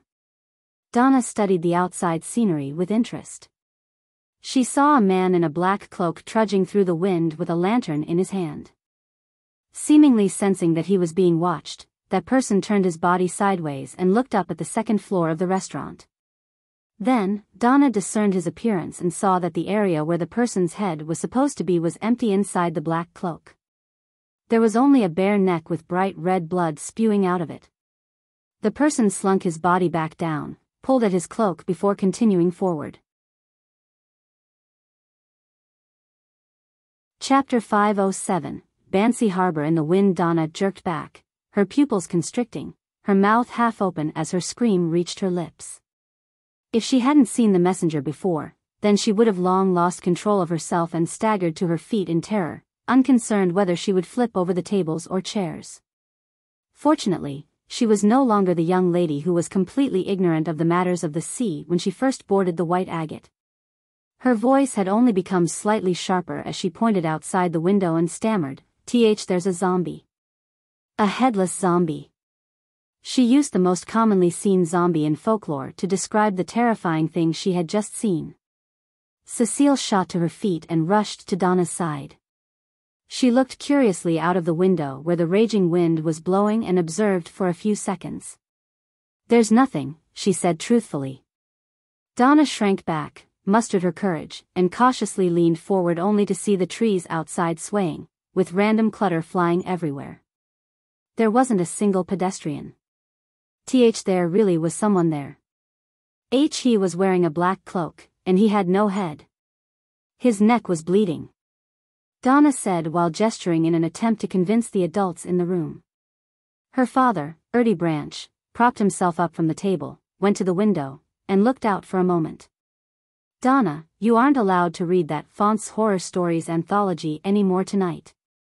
But, Donna felt aggrieved and wanted to defend herself. At this moment, Cleves came up to the second floor and approached, asking, what happened? Donna said she saw a zombie, a headless zombie, the other bodyguard, Teague, explained with a chuckle. Cleves was silent for 2 seconds, then he nodded at Donna. It's okay, this shall pass. The wind outside is very strong and dangerous. We'll leave when things calm down. In the eyes of Donna, Uncle Cleves's words indicated that he believed her and had chosen the safest solution. But in the eyes of Ertie, Teague, and the others, this was merely a clumsy tactic to comfort a child. Seeing that Donna was still a little nervous and that his real employer wasn't too satisfied, Cleves pulled out a chair and sat down as he calmly said, there's a strange tradition in Bansy Harbor. They don't leave the buildings or respond to any knocks on the door when the weather turns stormy at night. If you open the door, will you be taken away by the zombie? Denton suddenly asked in enlightenment, having seen the messenger with his sister. You can think of it that way. Cleves picked up a glass of water and took a sip. So that's how it is. Donna calmed down, believing that she wouldn't encounter that horrible zombie as long as she didn't leave the restaurant. It was only then that she noticed that the surrounding customers had all cast their gazes over due to the commotion. Being stared at by so many people, Donna felt uncomfortable from head to toe. She instinctively wanted to lower her head to avoid everything. I didn't do anything wrong. I really saw it.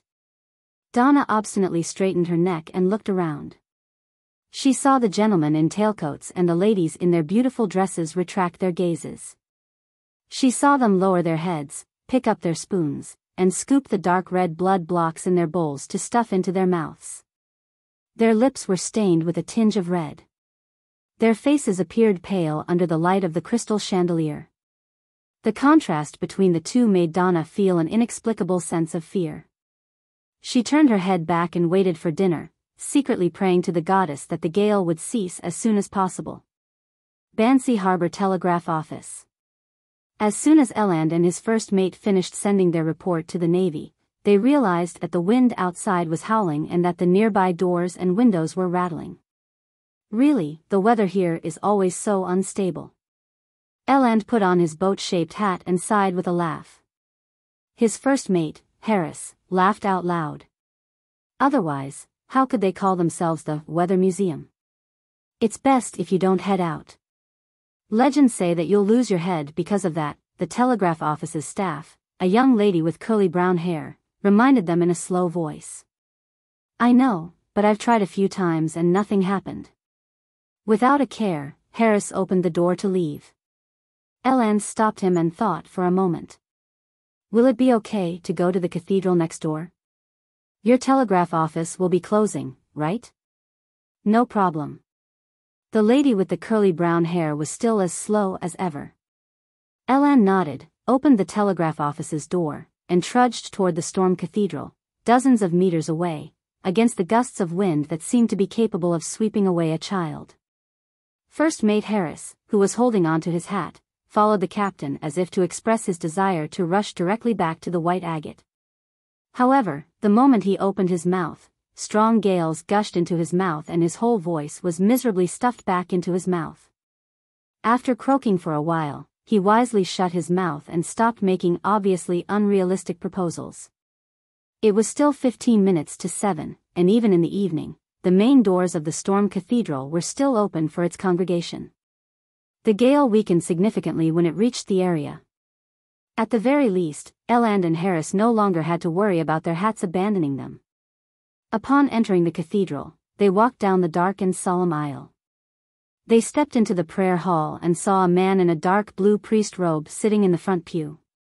He was quietly gazing at the huge storm's sacred emblem, made up of the symbols of the wind, waves, and lightning, on the altar. Eland smiled as he moved closer, patting the familiar figure on the shoulder. Jace, where's your bishop? With that pat, the priest's head wobbled. Then, it fell forward, and with a loud thud, it fell to the ground, continuously rolling about. Blood gushed out of the priest's neck like a fountain, soaking Eland's face. A cold and damp feeling reached his heart, and Eland's eyes were blinded with a rich red color. All that was left in his line of sight was a world of blood, as well as a head that had finally stopped rolling and was staring upwards with a glazed look in its eyes. At 7:15 p.m. Klein and Danitz, who came out of the first-class restaurant, noticed that the wind which had been shaking the boat had calmed down considerably. After thinking for 2 seconds, Klein walked all the way to the entrance of the cabin and asked the crew, "Who else isn't back?" The crew member had seen this passenger enjoy the delicious Murloc meat with the captain, so he didn't hide anything as he said, "Other than the Branch family and the Timothy family at the Green Lemon restaurant, all the other passengers have returned before the gale started. Heh, that place is quite far away, and it also takes quite a long time to dine there." "Oh right, Captain and First Mate went to the telegraph office, but they haven't returned yet." Klein nodded indiscernibly and returned to room 312 in silence. He stood by the window, looking at the waves that were stirred by the wind. Even without using the mysterious space above the gray fog to divine, his own spiritual intuition made him vaguely sense that something bad was brewing and happening. After waiting another 5 minutes, he still didn't see Captain Eland and Donna's family return. Klein glanced sideways at Danitz, making the famous pirate slouching in the reclining chair sit up straight. Klein looked away, said nothing, and went into the washroom. He closed the door behind him, took out the paper figurine, disguised himself, and went above the gray fog, ready to make another divination. Before, he had considered the potential risks of Bansy Harbor, but now, after the wind had picked up, he intended to confirm the current level of danger. Bansy Harbor is dangerous. Klein held the spirit pendulum and began to recite the statement in a low voice. After repeating this over and over again, he opened his eyes and discovered that, although the topaz pendant was rotating clockwise, it wasn't spinning at a fast frequency or with large amplitudes. "There's danger," but it's within acceptable limits. This is in contradiction to the revelation from before. Klein whispered to himself as he leaned his elbows on the edge of the long bronze table. He quickly thought of one possibility, and that was that the current danger wasn't equal to the dormant danger. Only by triggering something or investigating it thoroughly would the iceberg hidden beneath the sea appear. This dormant danger might have existed for 300 or 400 years, or perhaps even longer, and not because of my arrival. The current danger might even have nothing to do with the dormant danger. It's a pity that I don't have the necessary information to make a divination based on this conjecture. After interpreting, Klein quickly returned to the real world, left the washroom, and found a chair to sit on.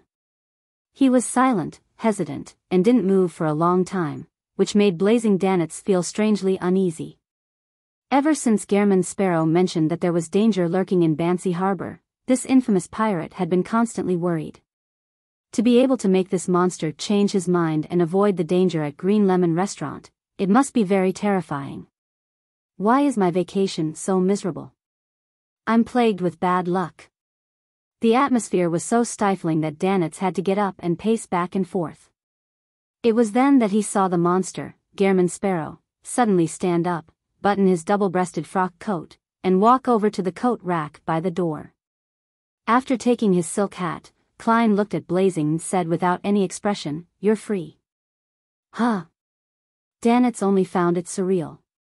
He suddenly understood what the monster was thinking of doing, and he blurted out in shock, "You want to save the captain and those ordinary people? Why, you were the one who said it's dangerous outside." Klein put on his half-top hat, picked up his black wooden cane, twisted the door handle, and replied calmly, "They cooperated with me. They kept my secret for me. He treated me to murloc meat. He helped me pay compensation for White Shark's loss." Danitz didn't react for a moment. Subconsciously, he asked, "How much was the compensation?" "A few soldi." Klein opened the door and walked out. Madman. This fellow is completely mad. Be it his treatment to others or himself, he's a madman. Danitz's mouth was half open as he felt speechless. Luckily, I'm a normal person. I'll stay in a safe place. Danitz retracted his gaze and thought in mockery and amusement.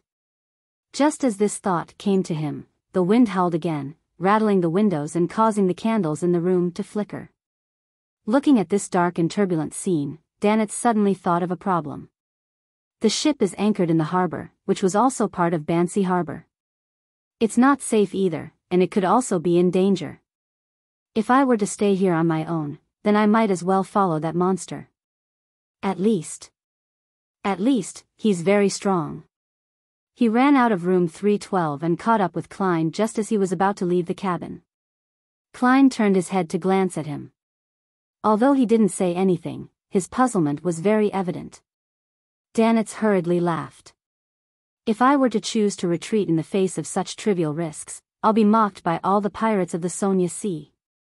An excuse." Without exposing him, Klein borrowed a lantern from the crew. Carrying the dim yellow lantern and holding his hard wooden cane, he walked alongside the boat and entered the dim port in his black suit. As Danitz lamented, he followed closely beside him. Chapter 508, Don't Go Out. Unlike mainland cities such as Backlund, Tingen, and Pritz Harbor, colonial islands such as Bansy Harbor lacked gas. The lamps lining the two sides of the street were sparse. They had candles caged in glass, waiting to be lit. Unfortunately, the wind had picked up early, so no one went out in the evening. The candles didn't shine at the predetermined time, and the road was pitch black. The faint outline of the crimson moon shone through the clouds. Compared to before, the wind was much calmer. At the very least, Klein didn't need to be distracted keeping his hat on. The thin fog gradually pervaded the air, and the doors and windows of the mainly two-story houses were shut tight. It was pitch black and devoid of any light, as though no one had lived in the area for a long time. With a yellow lantern in one hand and a hard wooden cane in the other, Klein walked quickly down the quiet street in the direction of the Green Lemon Restaurant which Blazing Danitz had pointed out. Whoosh! Amidst the fog, the wind began to swirl as Klein felt a baffling chill down his neck. He lifted his right hand, which held the cane, and propped up the collar of his double-breasted frock coat, completely covering his neck. It was at this moment that a scene suddenly appeared in his mind. In the scene, a black shadow the size of a watermelon appeared from the fog and lunged for his ear. Without thinking, Klein swung his arm and forearm and struck out with his cane. Bam! Just as the black shadow came close, it was struck head-on and sent flying a long distance away.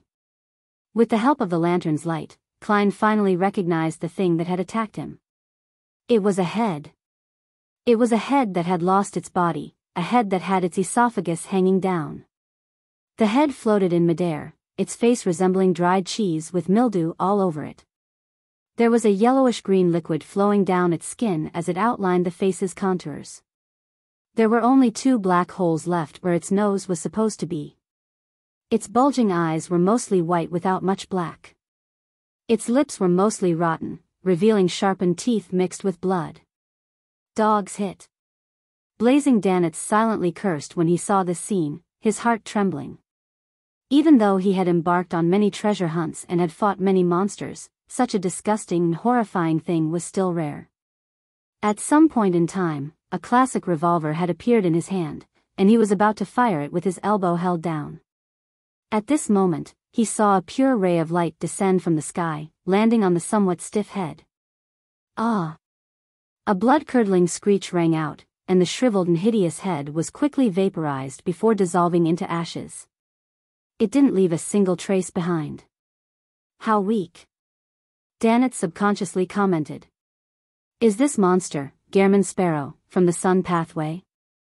Doesn't look like it. He likely relied on what should be some sort of mystical item.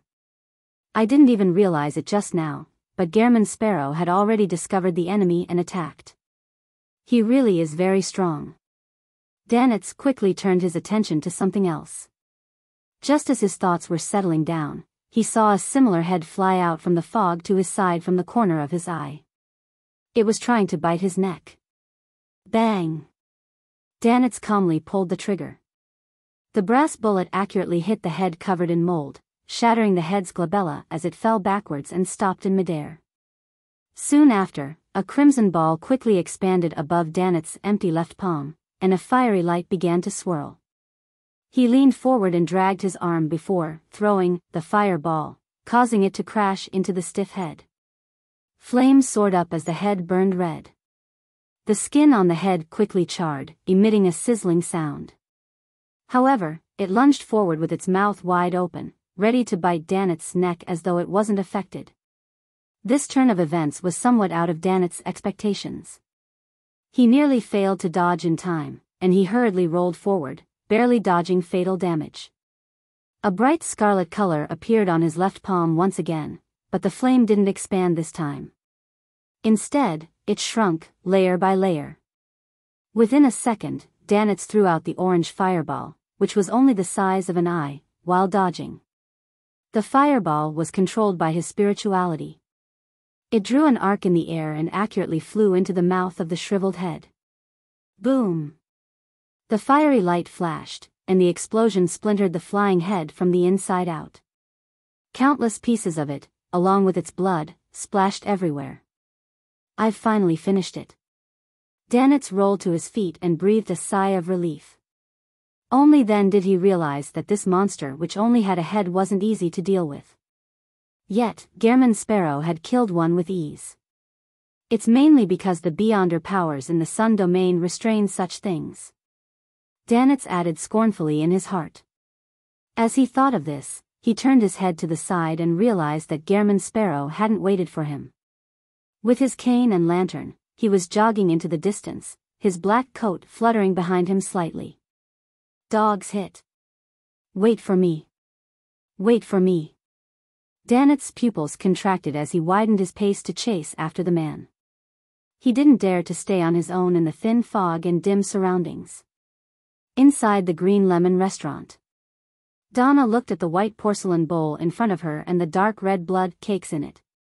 She thought of the strange horror she felt when seeing the customers eating just now, as well as the blood oozing out of the headless cloaked man's neck. Her throat moved and she almost vomited. Donna decided to give up the delicacy, even though the fragrance had already seeped into her nose. She ate some salad and mashed potatoes without much thought and waited for the wind outside to die down. She felt the clock on the wall moving ever so slowly. Time passed by the second. The customers at the table paid their bills and left the second floor. The second floor became quieter and quieter as it turned emptier and emptier. Thud. Thud. Thud. Donna felt that the sound of feet on the wooden steps as they descended were frustrating. Finally, she noticed that the trees outside were no longer swaying, and the ground was littered with all sorts of junk. The wind has stopped, Donna said, pointing excitedly to the window. Her father, an import and export merchant, Erty Branch, pinched his forehead and growled, "Where's your table manners, Donna?" But, just as Donna was about to argue, Cleves raised his palm and pressed it down. "It's 7:40 p.m. and we're almost done with dinner. Let's head back as soon as possible." There are many nasty legends about the night in Bansy Harbor. Every merchant who depended on the sea for a living was more or less superstitious, especially when it came to the legends of the natives. Therefore, Erty fell silent and agreed with Cleves's suggestion. He quickly foot the bill and led his family and bodyguards down to the first floor. Cleves was about to open the door to find his way when a creaking sound came from a nearby room. Donna almost screamed out in fright and gripped Denton's hand tightly. A figure walked out, glanced at them, and calmly said, "It's fogged up. It's best not to go out." The figure wore a black tailcoat without a hat. There was a pair of glasses on the bridge of his nose. His face was fleshy and almost circular. "What are you trying to convey, Mr. Fox?" Cleves recognized him to be the owner of the Green Lemon restaurant.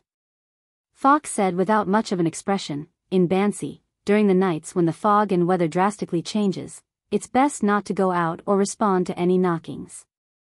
Otherwise, one might encounter bad things."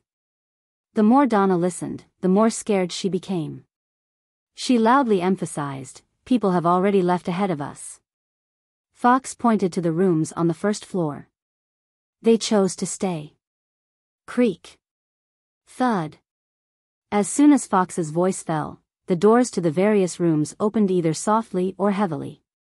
The gentlemen and ladies from before came to the doors and quietly watched Donna and her family, who were considering to leave. "Perhaps we should respect the customs here," Erty Branch said in deliberation. "Staying a night here won't affect our boarding of the ship."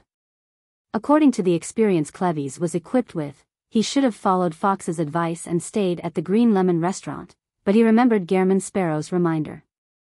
It was a reminder of a powerful adventurer who was watching blazing Danets. There is danger dormant in Bansy Harbor. It doesn't refer to it being indoors or outdoors. Cleves quickly made his decision and said to Erty, "Mr.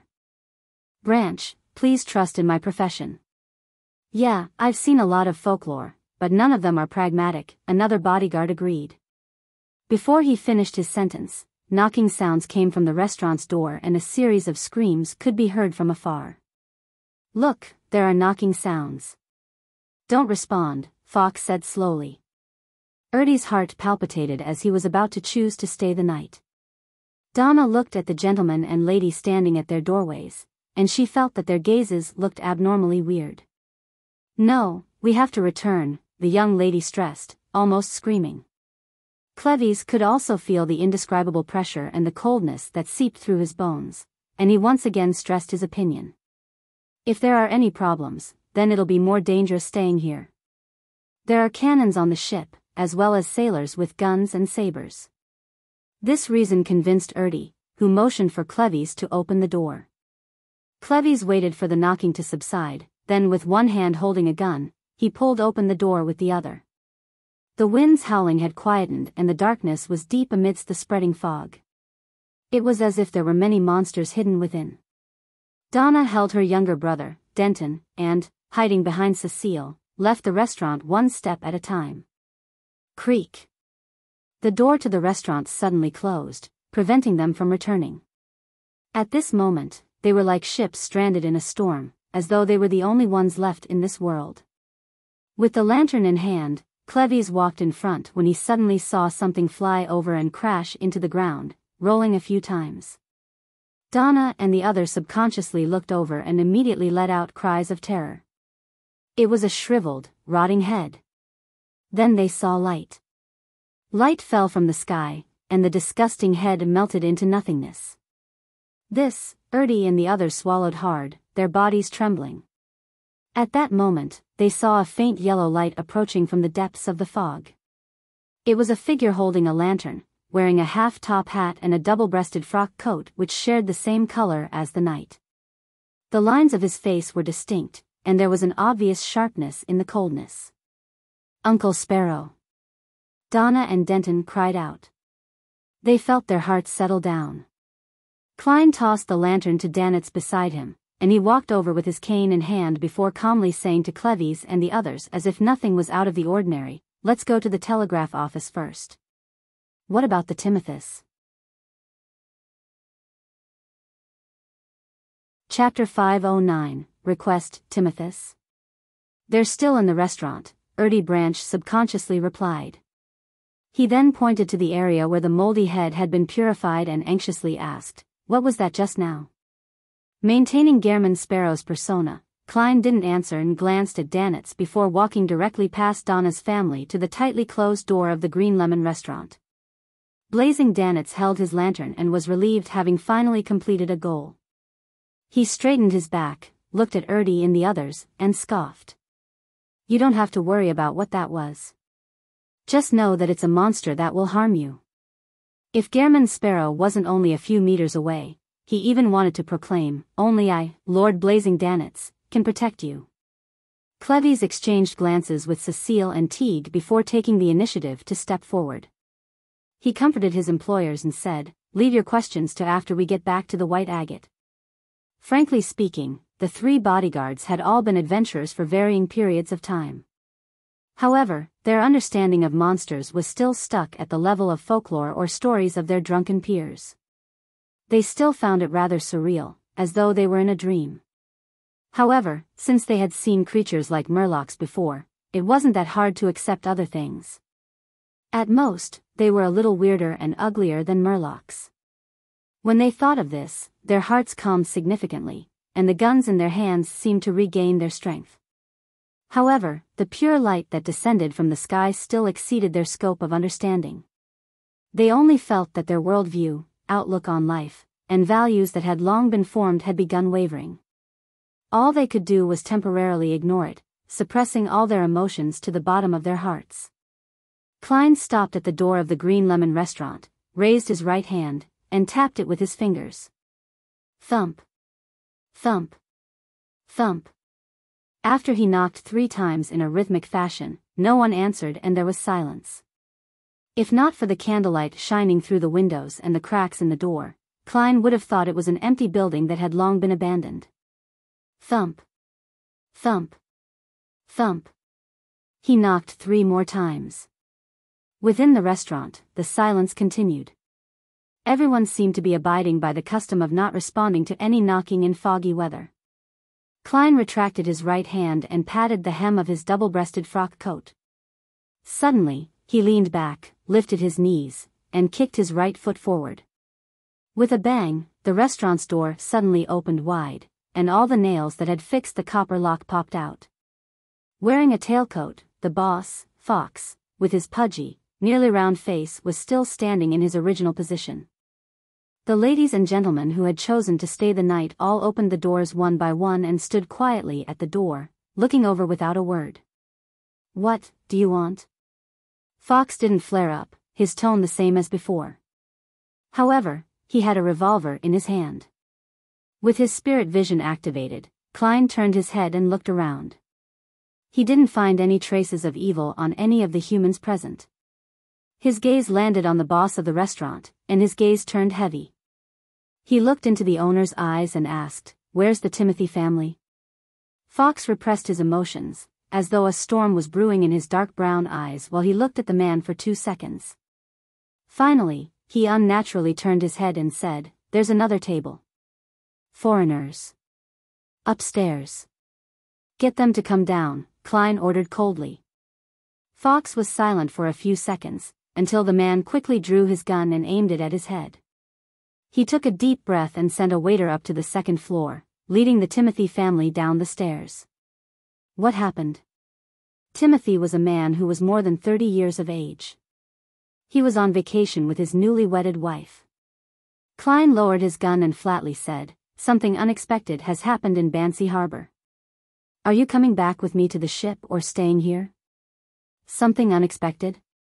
While Timothy ruminated over the words, he saw Erdy Branch outside nodding at him solemnly.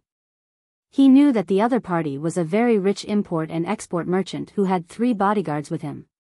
He believed that if there were any unexpected circumstances, then it would be safer to stay with them, so the answer was obvious. As for the unique customs of Bansy Harbor, it was just a custom. He held his wife's hand and walked towards the door, politely smiling as he said, "All our things are on the ship. Of course we'll stick with you." "Thank you." He and his new wife expressed their gratitude in unison, walked past Klein, and joined with the Branch family outside. Klein withdrew his revolver, politely bowed at Fox and said, "Excuse us." With that, he turned around and walked towards Cleves and company, who were illuminated by the light leaking out from the restaurant. With a thud, the door of the Green Lemon restaurant closed once again, swaying slightly in the wind. Klein had actually noticed an unusual, subtle atmosphere just now, but since his spirit vision failed to obtain anything, he didn't wish to investigate it too deeply, lest he ignite the huge danger lurking in Bansy Harbor. He returned to Danet's side and did a head count with the light of the lantern. Donna's family of 4, their 3 bodyguards, the Timothy couple, and several servants are all present. Klein switched the hands in which he held his revolver and cane with, lifted his gun-wielding right hand, slipped it deep into the double-breasted frock coat, and rubbed the sun brooch. With a flash of dark golden light, an invisible force quickly spread outwards, flooding everyone present like a wave. Instantly, Donna and the others felt as if they had arrived in the south, like they were bathing in warm sunlight that dispersed the cold chill within their bodies. They were no longer as nervous and worried, as if they had found their courage again. The remnant black colors obtained from the special cured meat from Demir Harbor quickly disappeared along with the extremely minute amounts of wicked feelings. Sun Halo was able to enhance the courage of one's companions within a 20-meter radius and purify any evil forces within them. With the help of the brooch and while under the control of Klein's spirituality and psyche, he could use the power of the sun to bypass any targets he didn't wish to help. "Let's head to the telegraph office first," Klein repeated himself as he held his cane in his left hand and his revolver in his right. After getting his bearings, he proceeded forward. Danitz followed his directions and walked diagonally to the side. Cleves, Cecile, and Teague very professionally took charge of security for the other 2 flanks. With a party of more than 15 people, it's easy for us to suffer losses once we're attacked. Moreover, only Blazing can truly be considered a helper. What should I do? Thinking back to the monsters he had encountered, Klein suddenly slipped the revolver back into his underarm holster and handed the cane to his right palm. He reached into his pocket with his left hand and removed the wall of spirituality around an iron cigar case. He took out Azik's copper whistle and held it in his hand, occasionally tossing it up. He believed that such an action would divert the attention of the undead monsters which only had one head left from the others, leaving the brass, ancient whistle as the only thing in their eyes. This way, I don't have to worry about not being able to rescue them in time. That's the effect of an MT. Klein sighed and quickened his pace. At this moment, 3 shriveled heads covered in mold flew out from the thin fog in front of him. They charged towards Klein from different directions like arrows, completely ignoring the existence of the other delicious meat. 3. Danitz's pupils contracted, a little worried that Gehrman Sparrow would end up flustered, but he also looked forward to seeing his true strength. 3. Klein calmly shook his left hand and threw Azik's whistle into the air. The heads with esophaguses hanging down from them immediately drew an arc and headed for their primary target. Klein took a step back and, without any expression, raised his hand and squeezed the sun brooch. All of a sudden, dense golden flames were produced where the copper whistle was as a holy aura was emanated. Fire of light. The three skinny heads let out miserable shrieks at the same time, turning into dust under the golden light. Klein took 2 steps forward and reached out to catch Azik's copper whistle. That can actually work? Another mystical item? Danitz froze for 2 seconds, flabbergasted at how easily the assault had been resolved. At that moment, Timothy and his wife also clearly saw what the things which were attacking them looked like. One of them turned pale from fright while the other asked, flustered, what was that? Donna immediately turned around and nodded seriously. Leave your questions to after we get back to the white agate. With that said, she put her finger to her lips, mimicking Uncle Sparrow's meaning of silence. Remembering the holy aura displayed by the young man in front of him, Timothy swallowed hard and pulled at his wife's hand. He fell silent while remaining alert, and his servants had no choice but to obey upon seeing this. The group continued on through the moonlit streets. The lights of the houses on either side of the streets were extinguished, leaving only darkness behind the oriel windows. Donna felt as if pairs of eyes were following her and the others, but for some reason no one showed up. They must all be afraid of Uncle Sparrow. She held her brother's hand tight and walked amidst the protective circle of her parents. Suddenly, a figure appeared at the side of the street. He wore a black cloak and leaned forward, revealing a neck that was still bleeding. There was nothing above the neck, with the interior of the cloak reflecting the moonlight. Gasp! The headless figure let out a beast-like growl that sounded like gasping as it rushed towards Klein, stomping on the street to the point that the ground slightly shook. A spot it passed by just happened to be in Danitz's path. This infamous pirate cursed and flung an orange-yellow fireball which had been repeatedly compressed from his hand. Boom! The fireball exploded, causing the headless man to retreat several steps. His clothes were tattered, and his skin quickly charred while his cloak was set on fire. However, to the monsters that had already lost their lives, this wasn't a serious injury. And in that instant, with a crisp crack, the scarlet flame on the black cloak suddenly soared into the air, as if it were blooming. Klein, in his coat, jumped out of the flames, borrowing the momentum from his fall and his own strength in order to stab the cane he held in both hands directly into the headless man's neck. Splat! The cane sank into the headless man's body and emerged from his crotch. Bam! Klein's back muscles bulged, forcefully throwing the headless monster to the ground. Taking advantage of this opportunity, he stood behind the monster and continued to grip the cane tightly while he poured his spirituality into the sun brooch. He had already used his spirit vision to determine that holy light summoning, cleave of purification, and fire of light were all unable to deal with this blackish-green monster in a short amount of time, so he could only use another method. 5 seconds, 4 seconds, 3 seconds.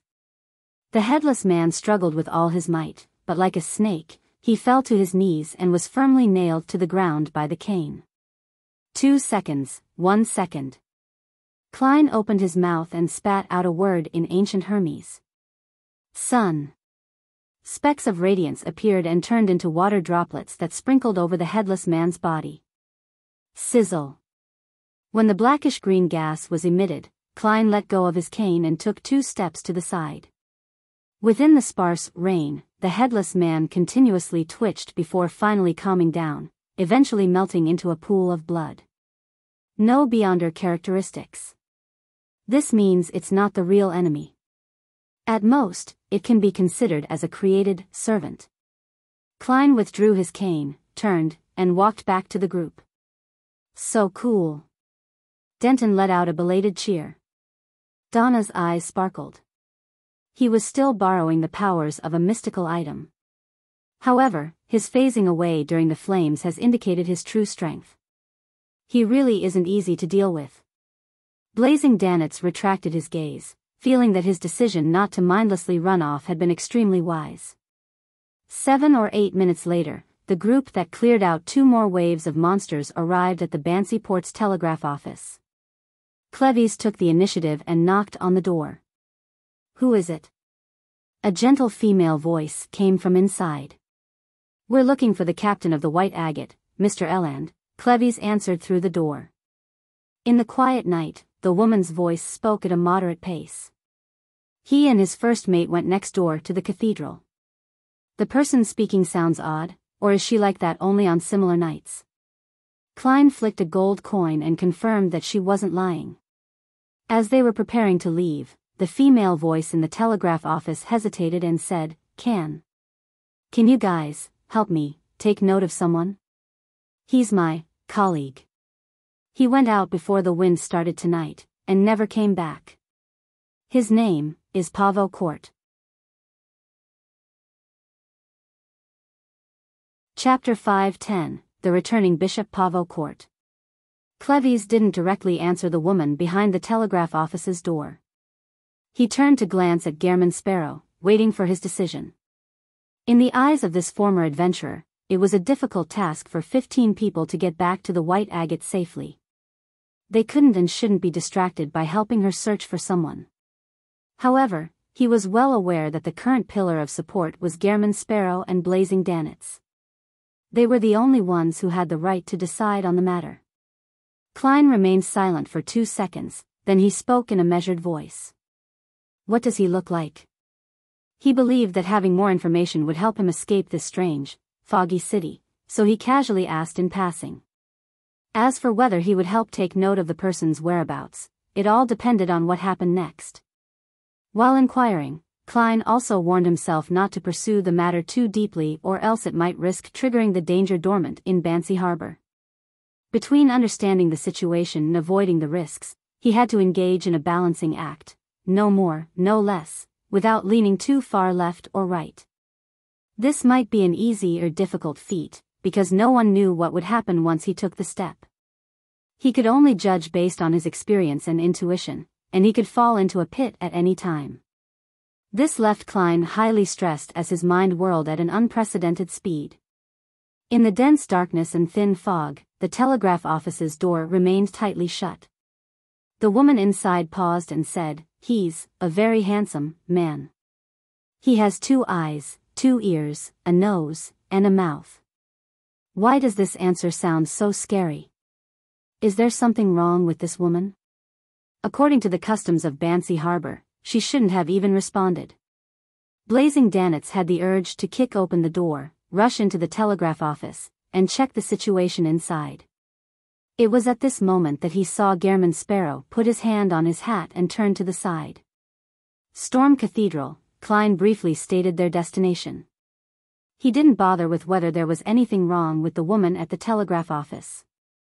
It was just like how he didn't delve into the secrets of the owner of the Green Lemon restaurant or the customers who had chosen to stay the night. The wind was getting lighter, and the fog was thinning. The candlelight from the cathedral was shining through the narrow windows high above, like a beacon in a storm. After Klein used Sun Halo again, Donna and the others regained some of their courage, like people who had fallen into the water and desperately grabbed onto the last straw. They hurriedly walked on the empty streets in silence. Soon they arrived outside the Storm Cathedral, but the doors were shut tight. Glancing at the storm's sacred emblem on the door, Klein raised his hand and knocked 3 times. Thump. Thump. Thump. A vigilant male voice immediately came from behind the door. Who is it? Gehrman Sparrow, Klein replied straight away. He could already tell that it was Captain Eland. Why are you here? Eland asked again without opening the door. Klein raised his cane and calmly said, You helped me pay White Shark's compensation. After a moment of surprise and amusement, Eland made an initial confirmation that it was the real Gehrman Sparrow outside. At the very least, even a monster adept at disguising wouldn't have known something that was privy only to the 2 of them. He still felt hesitant until Cleves, Erty Branch, Donna, and company sounded out in succession. Only then did he relax and allow his first mate, Harris, to unlock and open the door. A heavy clunking sound rang out, and Klein saw Eland in his boat-shaped hat, sword in one hand, and musket in the other. Something happened here too, he keenly asked, based on his conclusion from the situations from before. Eland stepped aside to let Donna and the others in. Then he pointed at the prayer hall and said, The priest I knew, Jace, died in there. He was decapitated, and Bishop Millet is nowhere to be found. Same for the other priests. Also, the servants in the church are all gone. A dead priest with a missing bishop? The whole cathedral is devoid of the living? This is a little problematic. Klein gripped the cold Azik's copper whistle, his heart sinking. Of course, he was very clear that the priest and the bishop weren't the main force of the Church of Storm that managed Beyonder matters in Bansy Harbor. Underneath this cathedral, there was definitely a mandated Punisher team formed out of 6 to 8 Beyonders, as well as an indefinite number of sealed artifacts. Even high-sequence Beyonders wouldn't be able to wipe out this force in a short span of time without causing a stir. As long as they're alive and able to use sealed artifacts, the problem shouldn't be too terrible. So, at this point in time, what is the mandated Punisher team doing? Based on his previous experience as a Nighthawk, Klein made a guess of the standard operating procedures. In the process, he followed Elan to the prayer hall and examined the body of the deceased priest. Jace died a tragic death, as if his head had been decapitated while he was still alive. Unlike the monsters outside, his esophagus and head were separated. With Klein's spirit vision, this priest no longer had any remnant spirit. It would be very difficult to have a successful spirit channeling ritual.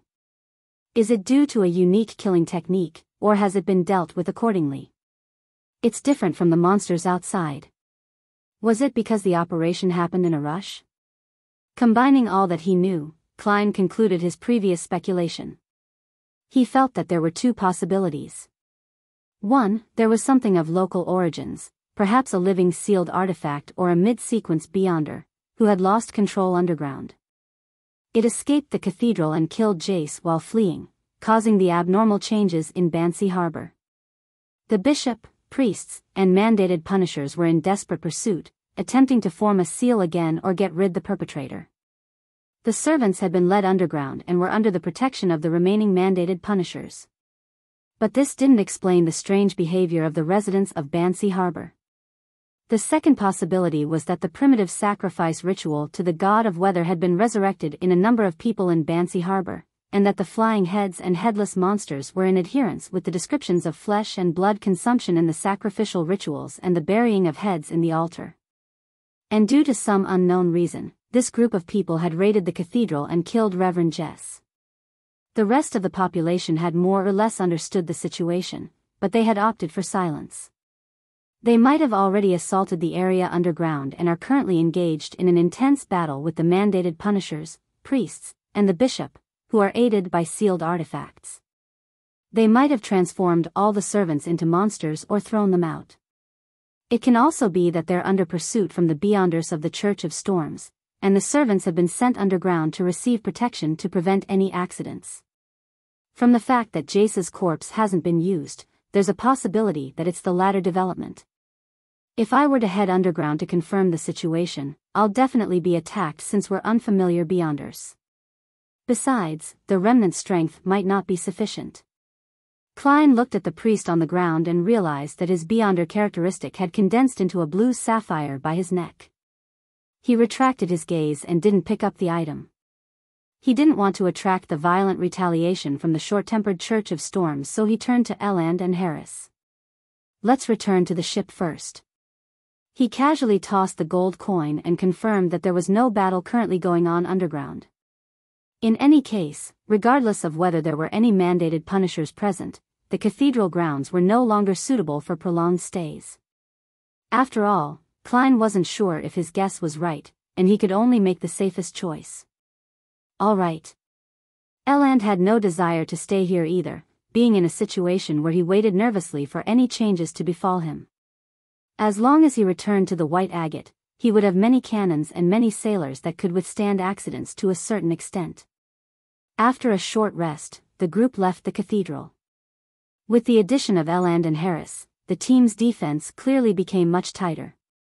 Klein no longer needed to toss the copper whistle to attract the monsters, so he stuffed it back into his pocket.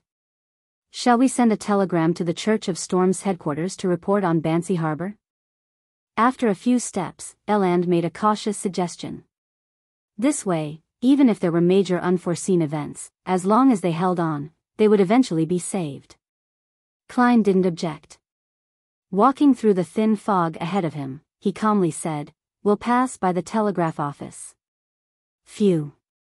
Blazing Danitz breathed a sigh of relief, then his heart skipped a beat.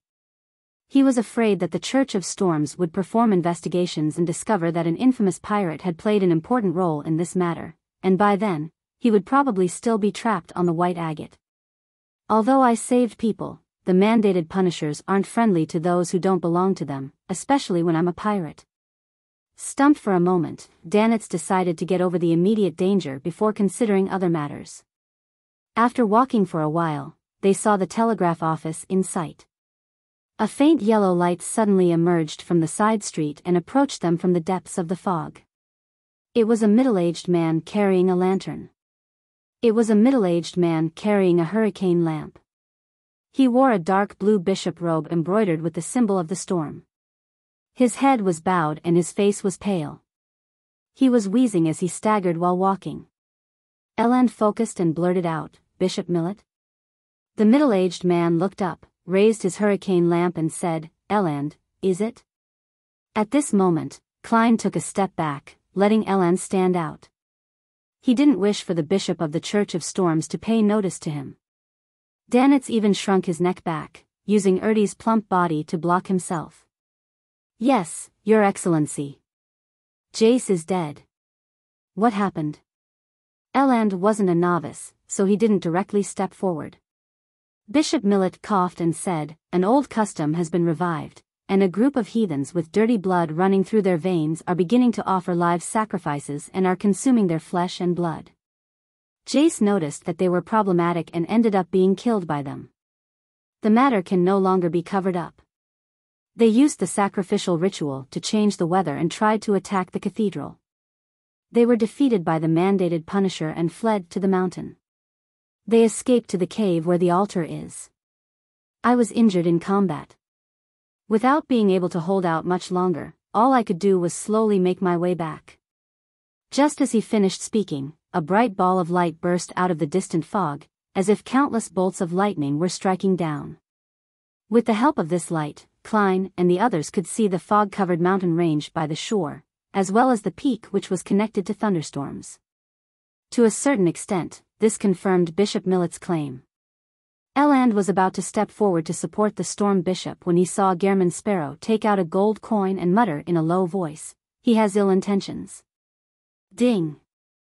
The gold coin flew up and then tumbled in the air before landing in Klein's palm, heads facing up. It meant a positive result. Bishop Millet stared straight at this scene, his light brown eyes suddenly flashing with a dark red light.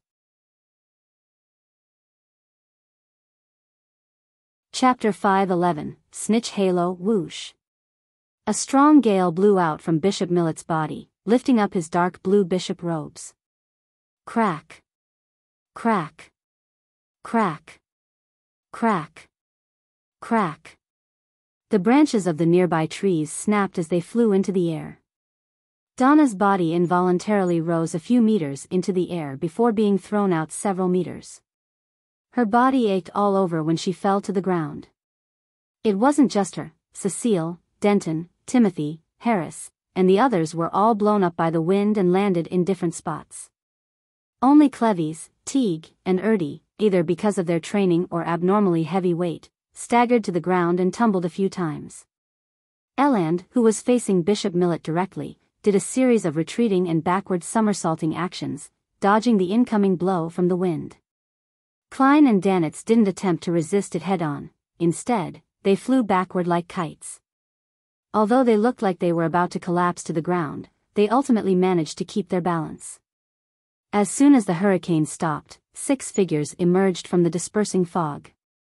They were all wearing black cloaks and were headless.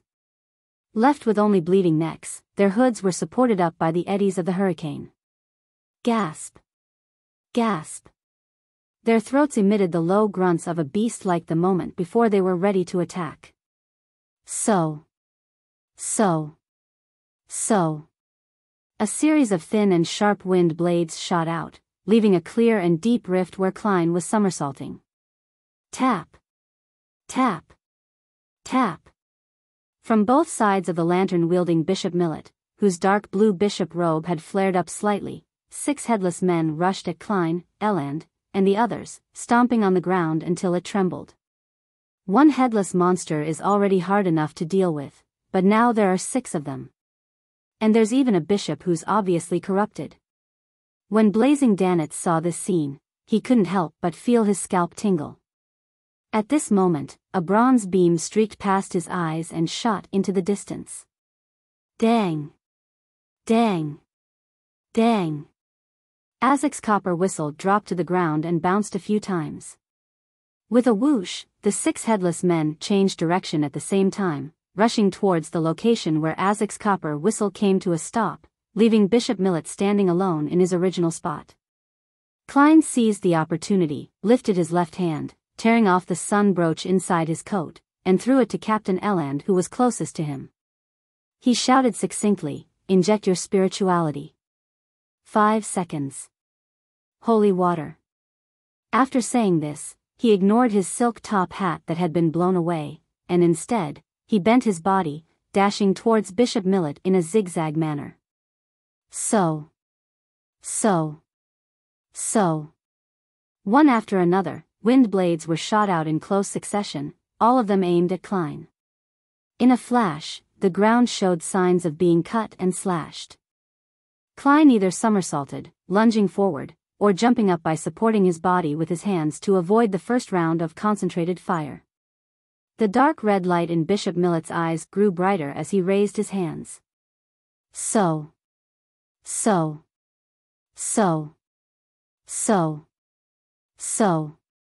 At this moment, the wind blades inundated him like a machine gun. Klein only had enough time to dodge half of it before his body was torn apart, turning into thin and light shreds of paper that flew into the air. Klein appeared in another direction and continued to charge at Bishop Millet, trying to close the distance between them to an effective distance. After catching the sun brooch, Eland immediately felt the heat.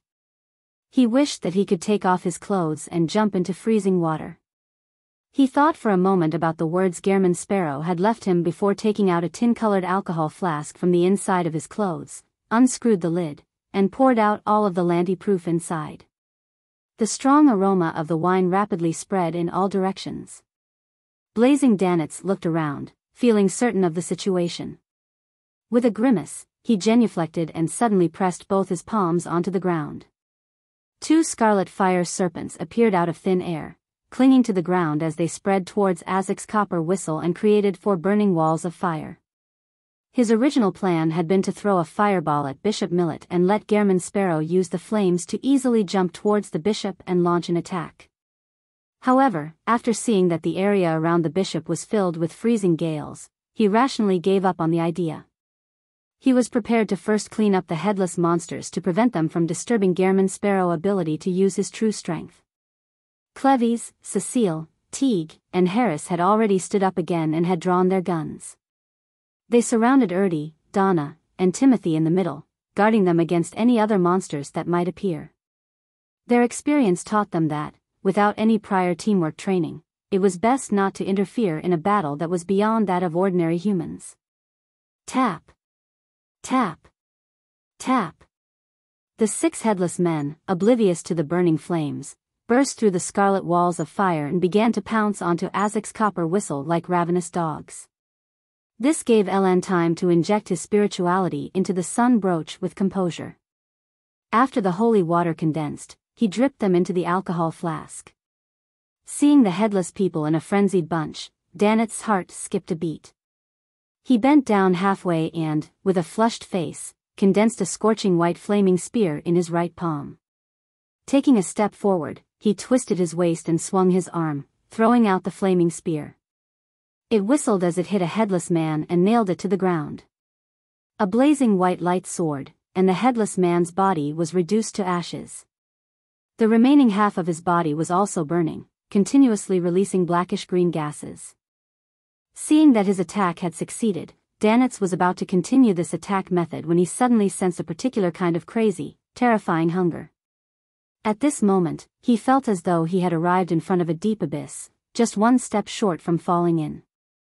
He knew that Gehrman Sparrow was no longer suppressing the crazy soul inside him. After using paper figurine substitutes 3 times, Klein finally entered a predetermined distance. The glove on his left palm suddenly exploded with a hunger that had been suppressed for a long time, and dark golden scales began sprouting from it as it squirmed. Klein's pupils faded away, as if they had turned vertical. Immediately after, his pupils reflected Bishop Millet's fluttering dark blue robes. Without a sound, the middle-aged man who was about to produce a large number of wind blades suddenly tilted his head backwards, and his body froze for a second. His eyes, which were glowing with a dark red light, lost their rationality as they were filled with a sense of madness. His skin became smooth and colorful, like the skin of some aquatic creatures. He let out a panting sound, as though it had come from the depths of the ocean, as slippery, disgusting tentacles suddenly drilled out from under his dark blue robe. Psychiatrist's frenzy. Klein originally only wanted to use this to interrupt the enemy's attack in order to create an opportunity for him later, but after going berserk, Bishop Millet immediately lost control. The moment the fallen or corrupted man lost his final shackles of reasoning, he immediately stepped into the abyss of losing control. Klein's pupils shrank as he saw the situation. He no longer hesitated, and he switched the soul he was driving. In the midst of his frenzy, the glove on his left palm became stained with a gold color. His expression became dignified as his gaze once again locked onto Bishop Millet. In an instant, his eyes lit up like 2 bolts of lightning. All of a sudden, Bishop Millet let out a blood-curdling screech, his palms and tentacles retracted as he covered his head. His psyche had been penetrated, causing him indescribable pain. Interrogator. Klein pushed himself up with his right hand, and his left hand lit up with a resplendent brilliance. Right on the heels of that, he leaned back and opened his arms as if to embrace the sun. A thick, pure, and blazing brilliance descended from the sky, landing on Bishop Millet and enveloping him within it. The surroundings changed as though it was daytime. The strong gales came to an abrupt halt. Sequence 5 Priest of Light. Bishop Millet's body began to evaporate, first his skin, then his tentacles, and finally his flesh. By the time the brilliant pillar of light disappeared, he no longer looked human. Instead, he had turned into a monster made of bones and flesh. Whatever was left of his aura was rather weak. However, he wasn't dead. The vitality of a rampager was stronger than ever before. Klein's expression didn't change. He took a few steps forward and rushed to the battered body of Bishop Millet. He genuflected, leaned forward, and pressed his left palm against the flesh. He stopped using the power of the Priest of Light because he wanted to leave some food for creeping hunger. A small crack silently appeared in the palm region of the glove as 2 rows of illusory, white, and eerie teeth grew out from it as it madly devoured any flesh, bones, and spirituality. However, Bishop Millet continued struggling. He steadied his flesh and grew new tentacles, trying to entangle Klein and pull him into his embrace. Klein threw his cane, pulled out his revolver, and fired 5 shots in quick succession at the monster. Bang! Bang! Bang! Bang! Bang! Bullets ranging from pale gold, brass, and silver colors struck Bishop Millet, igniting patches of different colored flames. Bishop Millet let out a blood-curdling screech once more, one that came from his soul. He finally wasn't able to resist creeping hunger. Even his flesh and soul were transformed into a torrent that poured into the insatiable mouth. In just 2 or 3 seconds, all that was left on the ground were clothes, money, and specks of dark blue and green light blobs. This was the difference between devouring and grazing. Klein wanted the latter more, but there was no other food around. Meanwhile, Captain Eland had already created 2 rounds of holy water inside his alcohol flask. Danitz hurriedly shouted at him, "Throw it over." Without hesitation, Eland threw the alcohol flask towards the headless men who were still vying for the copper whistle. Ahem. Danitz cleared his throat and stood up straight. He leisurely inserted his left palm into his pocket and pushed forward with his right hand, quickly forming many scarlet fire ravens around him.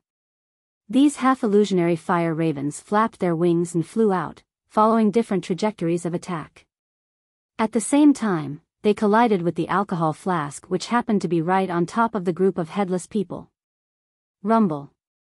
The alcohol flask shattered as sun-holy water splattered everywhere. Sizzle.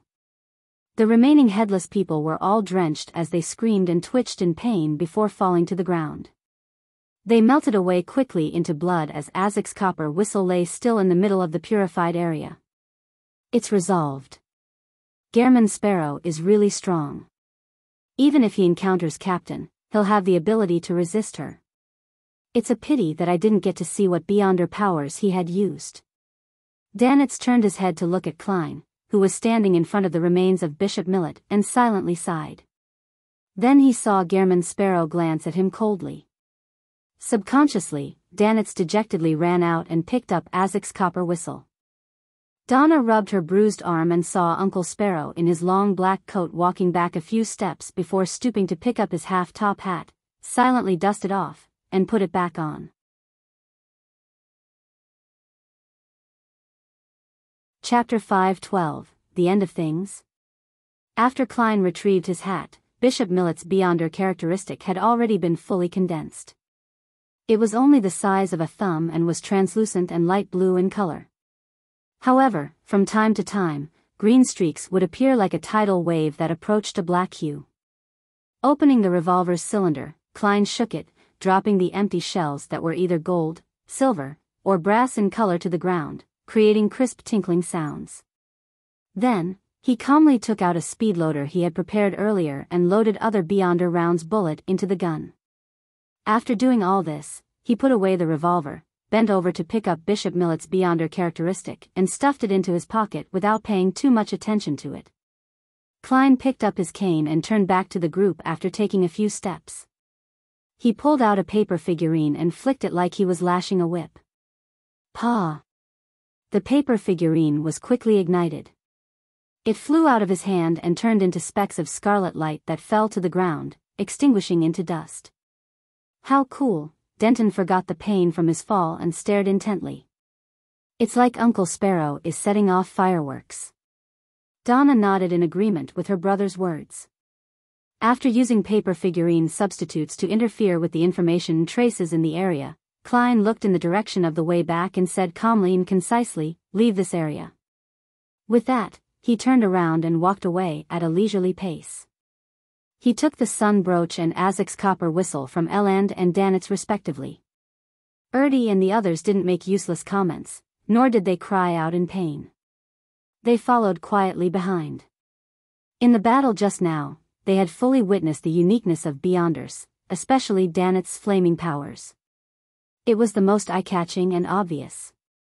It left them a deep impression, making them fully realize that this wasn't something ordinary people could intervene in.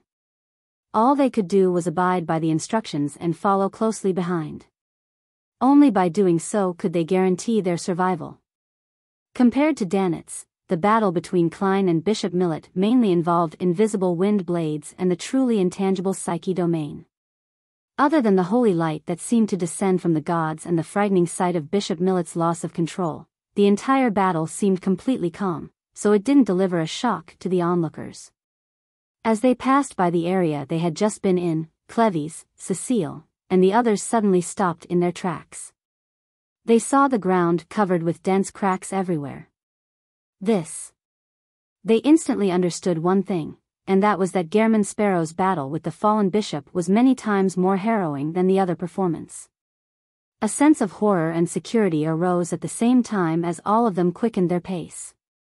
20 or 30 seconds later, Klein stopped on the street outside the telegraph office. He said to Captain Eland in a deadpan manner, "Do you want to send a telegram?" After saying that, he couldn't help but remind him, "Do not force your way in." All right. On this strange night, Eland was just as cautious. He took a few brisk steps to the telegraph office and knocked on the door 3 times. Thump. Thump. Thump. Amidst a slightly muffled sound, someone from inside asked, "Who is it?" Klein, who was already on guard, suddenly frowned, because the one who spoke was a man. Eland was also puzzled. "I want to send a telegram." "Who are you?" I remember the person on duty was a lady before. The man inside replied calmly, I'm Pavo Court, Melanie's colleague. She's right, next to me. She's fine. Just as Pavo Court finished speaking, the female voice from before immediately followed up, yes. I'm doing very well. You don't need to take note anymore. Pavo Court is back. Pal, doesn't your folklore say not to answer or open the door? How did Pavo Court get in? Klein resisted the urge to question her. Eland took a step back and cleared his throat. I'd like to send a telegram to the headquarters of the Church of Storms. I'm sorry. But, we can't open the door, Pavo Court replied without emotion. Eland also felt the strangeness of the matter and didn't dare to force it. Instead, he proposed an alternative plan. Can you send it for me and pass the draft to me through the crack in the door? The content is about the abnormal changes in Bansy Harbor, and the death of Bishop Millet and Priest Jace. It shall be signed off with Eland. All right. Melanie's voice trailed off, as if she'd returned to the telegraph machine. After waiting for a while, he heard tapping sounds, and before long, a copy of the telegram draft was extended out from the gap under the door. Eland bent down to pick it up, resisting the urge to peek through the cracks. He looked at the telegram draft, and his nose suddenly twitched. He smelled a faint scent of blood on the paper. He tilted his head and looked at Gehrman Sparrow, using his eyes to inform him that there was a problem with the telegraph office. However, he was met with a deep and unperturbed gaze, as well as words that were said in a calm and indifferent tone. Return to the ship. After throwing this sentence out, Klein turned around immediately and walked towards the end of the street, his figure gradually blending into the thin fog. Carrying a broken lantern, Danitz immediately followed after him. Without any hesitation, Donna and the others did the same. After pondering in silence for 2 seconds, Eland took the telegram draft and ran after the group. No other sounds came out from the telegraph office anymore. It was unusually quiet. Perhaps due to the extermination of the fallen Bishop Millet, Klein and the others didn't meet any more headless people in black cloaks on their way back. Moldy heads were only seen twice, and they were easily dealt with. After walking for an unknown length of time, they finally saw the dock and the white agate which had candlelight seeping out. This sight made Erdy and the others regain their strength.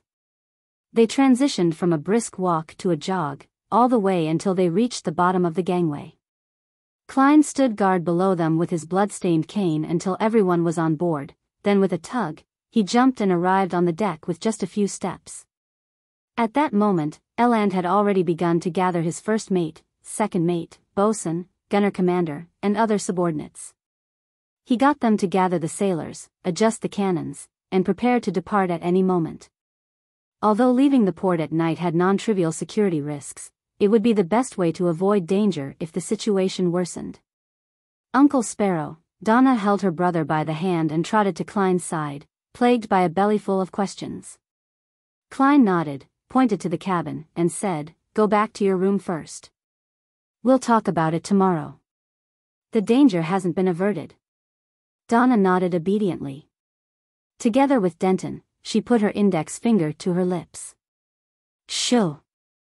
After the Branch family and the Timothy family entered the cabin, Klein walked over to Eland, took out Bishop Millet's Beyonder characteristic, and threw it to him. "If there are still mandated punishers alive, return this to them."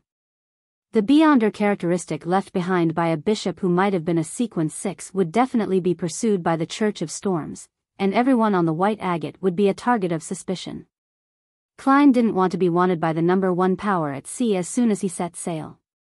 If none of the mandated punishers in Bansy Harbor survived, and if reinforcements from headquarters would take a while to arrive, leaving Klein plenty of time to deal with the matter and leave, then he would surely be reluctant to return it and would find a reason to get it back. Eland caught the thumb-sized object, glancing at it doubtfully. He didn't ask what it could be used for, and he chuckled. "Don't worry about the Church of Storms investigation. I'll hint to them that you're with me. So, I'll be considered a member of MI9 by the Church of Storms?" Klein nodded without saying anything else. Eland looked at Danitz and probingly asked, blazing? Haha. Danitz chuckled dryly and took a leaf out of someone's book. Guess. I don't think so then, Eland replied with tacit understanding.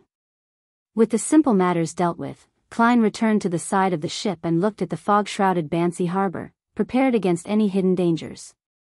Time ticked by, and the peak of the mountain next to the shore lit up once again with the lights of a thunderstorm. Streaks of silver and violent bolts of lightning swept the area without restraint before they gradually calmed down. The fog in Bansy harbor began to dissipate, and the light of the crimson moon became clearer. It's over? Even after seeing this, Klein still didn't dare to completely relax. Half an hour later, 3 men who claimed to be mandated punishers came to the dock to see Captain Eland.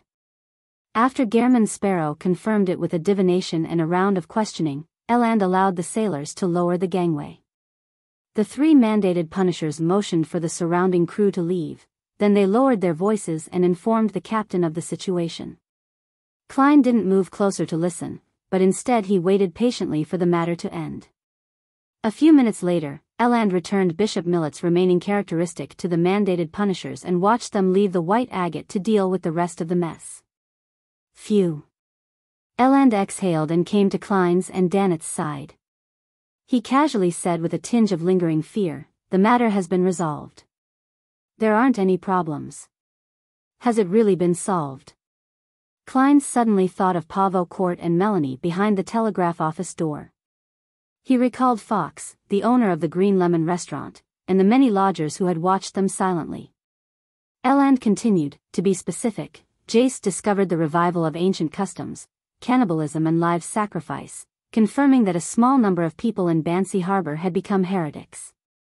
He hurried back to the church and reported this to Bishop Millet, but unbeknownst to him, the person before him was the leader of the heretics, a true fallen one. He had his neck cut off by Millet's wind blade and died in the Cathedral of the Lord. Millet was about to dispose of the body, but he was discovered by the servants, hence, things spiraled out of control. Some of the servants were turned into monsters, while some were led by the priests to hide underground. Without any means to hide himself, Millet quickly left the cathedral, gathered the heretics, and headed for the altar at the mountaintop. The weather changed as a result. After the mandated punishers retrieved 3 sealed artifacts, they rushed over and engaged in an intense battle. In the process, Millet was injured and escaped, while the rest of the heretics remained to defend the altar, which was eventually overrun. The church's headquarters has already replied, and they'll be sending people to investigate the cause of Bishop Millet's fall. I told them that we were only able to kill Bishop Millet by joining forces because he was heavily injured. By the way, the mandated punishers have gotten me to get the Branch and Timothy families to sign a confidential agreement. After giving a general account of the situation, Eland let out a long sigh of relief and busied himself with the remaining matters. Klein didn't dare to completely relax. He stayed on deck until the clouds appeared to burn when the sun slowly rose, illuminating the entire port. He saw the residents leave their houses one by one, basking in the golden sunlight, chatting and laughing as they headed for their respective jobs. Bansy Harbor finally had the breath of human life again. It's really over. Klein turned around, slightly puzzled. He had planned to catch up on his sleep, but only after the ship had departed. As for Danitz, although he had long been yawning, he remained motionless when he saw Gehrman Sparrow being motionless. On the way into the cabin, Klein met Eland, who had also not slept the entire night. Good morning. We're about to leave the port. There's nothing to worry about, Eland greeted with a smile. As he spoke, the white agate's whistle sounded. Upon hearing the sound, Klein secretly exhaled, deciding to put all his doubts behind him. He didn't want to think about Bansy Harbor anymore, so he nodded in response. Eland stretched his neck and commented with a sigh, last night, I had a mystical feeling that the old Bansy and the modern Bansy Harbor overlapped. Klein had intended to walk past him when he suddenly grasped a word and asked with a grave expression, Bansy? That's the ancient name of Bansy Harbor. 300 or 400 years ago, it was called Bansy Town. Later, due to its pronunciation and other factors, it gradually evolved into Bansy, Eland introduced in passing. Klein's pupils shrank when he heard the answer. He remembered very clearly that the evil spirit in Backlund's underground relic had once mentioned that if one wanted to find one of the founders of Rose Redemption, the former king of angels, Medici, and his descendants, one could go to Bansy town to try their luck. Bansy. Klein's heart seemed to freeze over, inch by inch. A chill radiated from the depths of his bone marrow. He jerked his gaze back to the harbor, to the scenes of the telegraph office with its tightly closed doors and the lodgers in Green Lemon restaurant who were silently staring at him.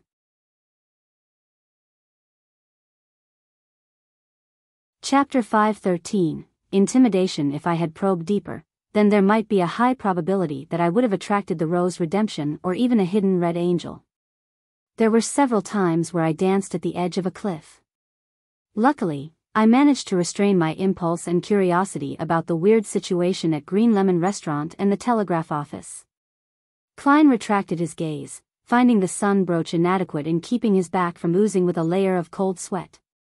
Compared to the arrival of the true creator, this unknown and undetonated situation was much more horrifying. At least, Klein couldn't help but imagine what would have happened if he kicked the telegraph office's door open, or if he went around to the back, flipped the window, and entered the room. He constantly imagined all sorts of strange and terrifying scenes, which frightened himself quite a bit. At the same time, he decided to produce some holy water for the passengers who had eaten at Bansy Harbor last night, in order to avoid any remaining dormant dangers. What's wrong?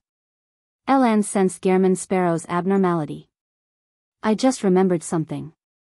Klein used his clown's powers to keep his facial expression normal, but inside he was glad that he didn't take the risk last night and had now successfully left Bansy Harbor. As for the secrets of Rose Redemption and the King of Angels, he only had one thought in mind: quickly report it. If he didn't report it, was he allowing them to usher in 1351's new year?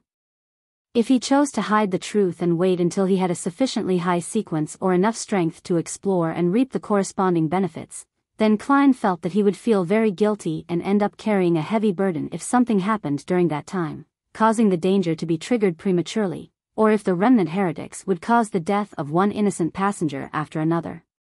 That would only push him closer to losing control. Of course, reporting the matter needed to be done in a correct and astute manner. Klein wasn't foolish enough to tell Eland directly or write an anonymous letter to the Church of Storms, which would then lead to a lot of trouble. First, the authorities would definitely investigate Gehrman Sparrow's background, and things could be easily exposed if thorough investigations were made. Secondly, this identity might be exposed to the Rose Redemption, which might attract a King of Angels' pursuit.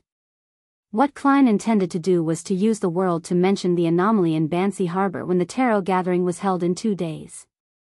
He would then have the fool to lightly allude to Rose Redemption and a King of Angels. As a member of the Church of Storms, the hanged man would naturally know what to do next. This would be a chance for him to perform a deed of merit. As for the blood of the direct descendants of the Medici family, Klein didn't even consider it, because neither he nor Miss Sharon had the intention of rescuing the evil spirit in the underground relic. Noticing that Gehrman Sparrow obviously didn't want to mention his past, Eland chuckled, took out a small black wooden box, and tossed it over. Klein reached out and caught it, using his eyes to express his puzzlement. The bladder of the murloc. It can be used to make items. It's very useful at sea. The beyonder ingredient of a murloc. Worth more than 150 pounds. The captain sure is generous. Klein had almost forgotten how Gehrman Sparrow should react. Fortunately, he had a lot of experience in acting. He immediately sank his face and said, "I didn't save you for a reward." Eland laughed and said, "I'm not giving you this in return for saving me. Aren't we friends now? Isn't it normal to help a friend make up for his shortcomings when he doesn't have such items?" What he said makes sense. There's no way to refute him at all. Klein held on to the small black box and remained silent for a few seconds. Finally, he nodded. Eland covered his mouth as he yawned before taking off his boat-shaped hat. "I need to return to my room to catch up on my sleep. See you at noon." Klein waved politely and led Danitz towards room 312. He saw that Donna and Denton were up early and waiting at the door. "Uncle Sparrow, what's that in your hand?" Donna asked curiously. Klein didn't say anything and directly opened the lid of the small black box.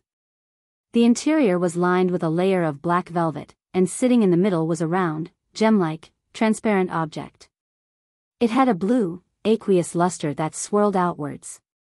That day, the Murlocs. Denton thought for a moment. Bladder. At this moment, at Klein's signal, Danitz opened the door. Donna walked in briskly while stretching out her hand from behind her. She held a thick wad of cash that were a mix of 10-pound and 5-pound notes. "My father, my mother, Uncle Clevy's, and Uncle Timothy's family asked me to pass this to you. A total of 150 pounds. Donna smiled sweetly. "They said that this isn't enough to express their gratitude, it's just to replenish the supplies you used. Those things are expensive, right?" "Still all right." Klein thought for a moment, then he accepted the 150-pound gratuity so that Erdy and other ordinary people wouldn't feel uneasy. Seeing Uncle Gehrman Sparrow put the cash and the small black wooden box into his pocket, Donna was relieved that she had finally completed the task her parents had handed her. She quickly got into character and found her true intention for visiting. She asked curiously and fearfully, "Uncle Sparrow, what kind of monsters were those last night? Are ghost stories true? Were you born with the ability to jump out of the flames and let light descend? Is this magic, or witchcraft?" "Stop, stop, stop, you have too many questions." Klein, who couldn't stand the heat any longer, took off the sun brooch and threw it on the desk in the living room. He casually replied at the same time. "They're called Beyonder powers, those that are obtained through certain rituals and potions. A lot of ghost stories have archetypes, and last night's monsters were created by an evil ritual. Ask him about the rest." Klein glanced sideways at Danitz. "How magical," Denton and Donna sighed. Then Donna said, her eyes shining, "Uncle Sparrow, you're just like the Superman described by Emperor Roselle. Can we also become people like you through rituals and potions?" Denton nodded heavily, echoing his sister's words, and both of them felt a surge of strong anticipation. At that moment, Donna noticed Gehrman Sparrow's eyes turn melancholic. Soon after, she saw the mouth of this magical uncle open up, revealing a somewhat strange smile. Klein said in a low voice, "This isn't something to be envied or anticipated. As long as you choose this path, you'll constantly be accompanied by threats and madness. You can beat them 100 times, 1,000 times, but as long as you lose once, you'll end up like that fallen bishop." As he spoke, he leaned on his cane, took off his suit, and rolled up the sleeves of his shirt. One of his arms was shriveled and wrinkled, as though he were a centenarian. The other was translucent and colorless, with a direct view of the blood vessels, muscles, and aponeurosis beneath the skin. At the same time, his face grew dense pale flesh granules that made Donna and Denton fall backward in terror and slam into the door. With thin flesh granules growing on his face, Klein maintained his smile. "See this? This is madness." "No." Donna and Denton almost lost their minds, stumbled through the door, and ran out. After a few steps, they fell to the ground, unable to keep their balance. "How terrifying," Denton kept crying in a low voice. At that moment, they heard the door to room 312 clang shut. Donna gradually calmed down, not daring to think of Gehrman Sparrow's appearance again. The way Uncle Sparrow looked, the flesh granules had occupied every inch of his face. The way his arms were shriveled and translucent wasn't much better than the monsters of the night before. For some reason, she recalled his eyes and the words, "This is madness." Her vision suddenly blurred, and she couldn't stop the tears from rolling down her cheeks. Donna, what's the matter with you?" Denton was so frightened by her reaction that he forgot his fear. Donna sobbed and said, "I don't know. I just feel very, very sad all of a sudden." Inside room 312. Seeing that Klein had returned to normal, Danitz couldn't help but click his tongue. Actually, there's no need to scare the children like this. They'll have nightmares. Just tell them that taking potions is dangerous. Just as he finished his sentence, he saw a hard wooden cane covered in blood and dirt flying over, accompanied by a sentence that wasn't in the least bit emotional. Wash it clean. Danitz reached out to grab the cane as the smile on his face froze. Backlund, Empress Burrow, inside the Hall family's luxurious mansion. Audrey stood behind the white and gold railings on the second floor, watching the servants on the first floor come and go, bustling with activity. According to the customs of the Lone Kingdom, the nobles with fiefs would leave Backlund 1 week after the New Year ball, and they would return to their own fiefs, where they would enjoy a pleasant life in the countryside or in a castle. In June, they would return to the capital, where they would socialize day after day. Of course, a banker with actual power and wealth like Earl Hall definitely needed to make trips between the two places to handle many matters. However, moving wasn't an easy task. Many things had to be tidied up beforehand, and some of the servants would bring them back to the manor or castle. Only after everything was ready would the masters begin their journey. After this tarot gathering ends, I should be sitting in a steam train back to Eastchester County. I hope that vampire gentleman really can get the fruit of the Tree of Elders and the blood of the Mirror Dragon so that I can become a psychiatrist before I leave Backlund. Audrey allowed her thoughts to wander. Just then, Lady Caitlin came over and asked with a smile, "Penny for your thoughts?" "Well, you're already an adult. When you get back to Backlund in June, you'll be able to find something to do. Do you have any plans?" Audrey didn't think further and directly replied, "Mother, I want to join the church's charity organizations. I want to get to know this world," she added silently in her heart. "Good idea," the Countess agreed. After giving her some advice, she walked down to the second floor and began to inspect the affairs of the family. Audrey withdrew her emotions and turned her head to the side.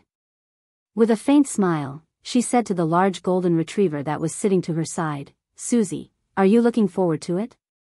You can run as much as you want in the green pastures and in the lush woods." She was making fun of Susie because she had only become a gift because she wasn't a qualified foxhound. Susie instinctively wanted to stick her tongue out, but she stopped herself like a cultured lady. She answered without hiding her emotions, "Of course, I like to run, but I hate those barbaric fellows." "Are you referring to the foxhounds that father and the others rear?" Audrey pursed her lips to stop herself from smiling. She looked up at the wall clock and saw that it was almost time for the tarot gathering.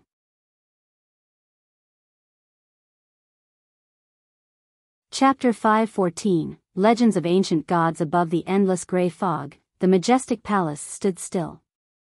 Just as Emlyn White, who had arrived here once again, regained his vision, he saw Miss Justice opposite him looking at the end of the mottled long table before greeting cheerfully, "Good afternoon, Mr. Fool." Audrey greeted everyone, one person at a time, starting with the Fool and ending with the World. This order wasn't according to the seating arrangement, but by the order of the tarot cards. The Fool was the beginning that contained all possibilities, and the World was the end that represented perfect sublimation. This was a little obsessive-compulsive disorder on Miss Audrey's part, a mysticism enthusiast. It started to appear with the increasing number of tarot club members. She really is a carefree girl of stately birth. Emlyn deliberately passed a deep judgment and politely responded to the greeting.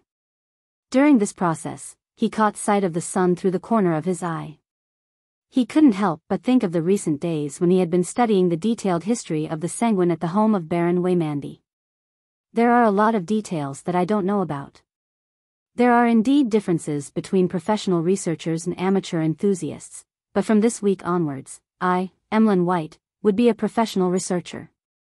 Baron Waymandy has never mentioned anything related to the City of Silver, so I can't ask him directly. As the secret messiah of the Sanguine who is burdened with secrets, I have to be careful in such matters. Attending class for half a day and going to the cathedral for half a day before accompanying the dolls at night seems to be a pretty good life. Emlyn's thoughts gradually dispersed. Suddenly, he frowned and realized a very important question. Why do I still go to the Harvest Church every day? Yes, as a noble Sanguine, I must put an end to the things I start. There have been a lot of patients recently. Sigh, having your reputation spread isn't a good thing. Emlyn's brow gradually relaxed into a softer frown. He saw that Miss Justice had completed her greetings. He raised his hand to knock on the table and looked at her. The things you need. Audrey pressed her right hand down and made a gesture to stop him before saying with a faint smile, "We'll talk about this during the transaction period. This is Mr. Fool's reading time." Based on Mr. Vampire's tone, there must be at least one of the fruits of the Tree of Elders and the blood of a mirror dragon. Audrey, you're going to be a psychiatrist soon. You're about to become a mid-sequence Beyonder. Audrey's mood became increasingly cheerful, the corners of her eyes filled with smiles. She looked towards the figure amidst the thick fog and said with an uplifted tone towards the end, "Honorable Mr. Fool, I've gotten another 3 Roselle diary pages, just short of 4 pages." She pursed her lips while in thought. With Miss Justice setting an example, Furs also said, "Mr. Fool, I also have 3 new pages of Roselle's diary." She was also full of anticipation for this tarot gathering because her second apprentice potion had been digested much faster than expected.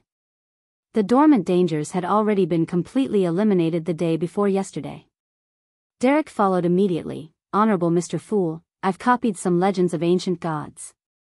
Then, he said to the hanged man, "I've also tabulated the list of monsters around the area." He really is a good child who doesn't need anyone to remind him. Klein, who had a rich harvest, sighed with emotion. Seriously, he hasn't improved at all. Even though this will lower the difficulty of me obtaining benefits, it also conceals the risk of me losing the resources from the City of Silver. Exposure is a problem that requires constant vigilance. Alger shook his head indiscernibly. Roselle's diary and the legend of the ancient gods soon appeared in the palm of Klein's hand. He skimmed through it quickly and found that 2 of the 6 pages in the diary were repetitions of the past. For example, one of Miss Justice's contributed pages matched a page which the hanged man had handed over last year. That's inevitable unless I can really teach them simplified Chinese. Klein sighed and willed the 2 diary pages to the back. The remaining 4 pages didn't contain very valuable information. Most of them belonged to the period when Roselle had lost his ideals and was obsessed with money, and the text was filled with sentences such as, "What did I invent today? What will I invent tomorrow? How many gold coins can it be sold for?" or, "How much investment I received." It nearly made Klein lose control of his expression, wishing to smack these diary pages in Roselle's face. At this moment, Audrey keenly discovered that the Dark Emperor card had returned to the side of Mr. Fool's hand and was placed face down. So it really was bestowed to his adorer. Was it to help him complete a mission? Or is there another possibility, that this is a new card of blasphemy, and not the original one? Audrey guessed with interest. After flipping through the diary pages, Klein resisted the urge to take a deep breath to calm his heart, and he looked at the legends of the ancient god provided by Little Sunday. It was quite a rough description. It divided the 8 ancient gods of the second epoch into 3 camps.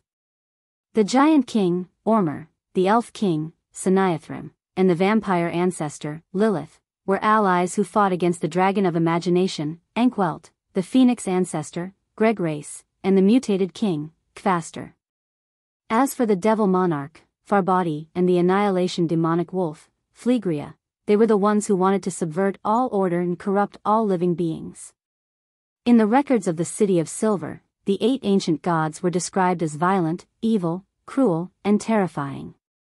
Even the ancestor vampire, Lilith, who superficially looked the most normal and was described as the embodiment of beauty, had a disgusting and ferocious side. For instance, she would manifest into a mountain range of flesh. On top of it grew all kinds of reproductive organs as they spewed out thick black fog while constantly producing all sorts of strange creatures.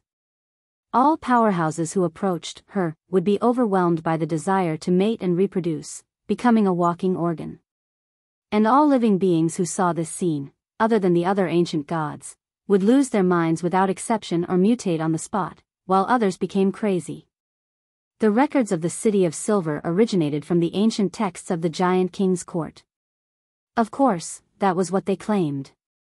I cannot eliminate the possibility that this is to discredit an ally.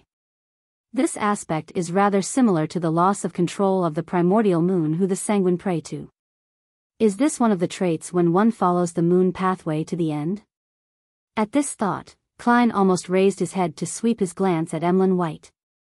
In the legends of the City of Silver, the vampire ancestor, Lilith, really did control the crimson moon. As long as she wanted, she could make the blood moon appear every day for 365 days a year, allowing the negative energy to rampage through the lands and the spirit world to interact with reality for an extended period of time, releasing countless unspeakable monsters and evil spirits. This is the power of a deity. I wonder what the difference is between the ancient gods and the current true gods. Why do all of them look like evil gods? In the legends of the Sanguine, Lilith isn't like that. One of them is lying between the two of them. Or could it be that there was a change midway, from the one recorded in the City of Silver to the one depicted in the legends of the Sanguine? Klein looked away and took note of the details. He made the paper in his hands vanish and leaned back slightly. You may begin. With her bright eyes, Audrey looked at Emlyn White and immediately said, Mr. Moon, do you have news of the fruit of the tree of elders and the blood of a mirror dragon? Emlyn nodded his chin and said, a total of 750 pounds. Just pay this amount and they'll be yours. And of course, there's my payment. 100 pounds. Audrey didn't bother with the total price at all and happily responded, deal. I hope that the deal will be completed today or tomorrow. No problem. Emlyn, who was about to make 100 pounds, couldn't refuse Miss Justice's request. Awesome. Audrey lowered her right hand, clenched it into a fist, and lightly pumped it twice. At that moment, Alger turned his head to look at Mr. Vampire. Do you still want the inheritance of that sanguine baron? 4,500 pounds, that's the best price I managed to get for you. In fact, the pirate was willing to give it up for 3,200 pounds. Emlyn's expression twisted. If it's only 1,000 pounds, then I'll definitely take it, but, he replied inwardly. Although their family members were pretty good apothecaries and doctors, with a modest annual income and long lives that allowed them to save a fortune, Emlyn had been unable to save any money since he became infatuated with dolls. From time to time, he would order some custom dolls. Even if the 100 pounds which he hadn't received yet was counted, his personal savings didn't even reach 500 pounds, of which 150 pounds had been contributed by Detective Sherlock Moriarty. I'll think about it again, Emlyn said with difficulty, suddenly feeling that he had to find some way to quickly save up money. This fellow, Emlyn, just made the sound of poverty. Upon seeing this scene, Klein happily quipped inwardly. Being friends with Mr. Vampire in reality, Klein had heard him mention that over the years, he had spent more than 7,000 pounds on dolls, which made Klein marvel at the price of puppets and how extravagant Emlyn was. No problem. The hanged man didn't press further. He turned to Audrey. My fair lady, the artisan has completed the work and has obtained a rather mystical item. It allows you to truly change your appearance while also providing you with 3 beyonder powers: flame controlling, damage transfer, and danger intuition. It improves your balance and agility. It's a silver mask, but it can also be a hat or an earring. It can change its appearance, and you can name it. Of course, it also has its own minor flaws. When you wear it, your emotions will be amplified, and you must learn how to control yourself. It costs 5,500 pounds. At this point, the hanged man chuckled and said to the world, the beyonder characteristic you provided earns you 4,500 pounds, and the artisan's workmanship is worth 1,000 pounds. 4,500 pounds, much better than I had expected, even though there's a 15% commission, that is to say, 675 pounds from Mr. Hanged Man. Klein immediately controlled the world and nodded in agreement. That wouldn't be an issue. Emotions would be amplified? According to Miss Escalante, I'll have the ability to influence the moods and mental states of other people when I advance to psychiatrist. I should be able to do the same for myself. Yes, that flaw isn't a problem. Audrey nodded lightly. I will pay within 2 days of receiving the mystical item. In order to not reveal the secret of the tarot club, she had to wait until she had received the item before she could claim reimbursement from her father. Sure. The hanged man wasn't the least bit worried about Miss Justice's credibility. So rich. Both Emlyn and Furs felt agitated at the same time. Phew. Klein breathed a quiet sigh of relief. This meant that more than 3,000 pounds of his would be available soon. Thank you, Miss Justice. He silently drew a crimson moon inwardly. You're tuning into the Biyao's Wuxia Chronicles YouTube channel. Don't forget to subscribe and join us on this journey to catch the most captivating stories.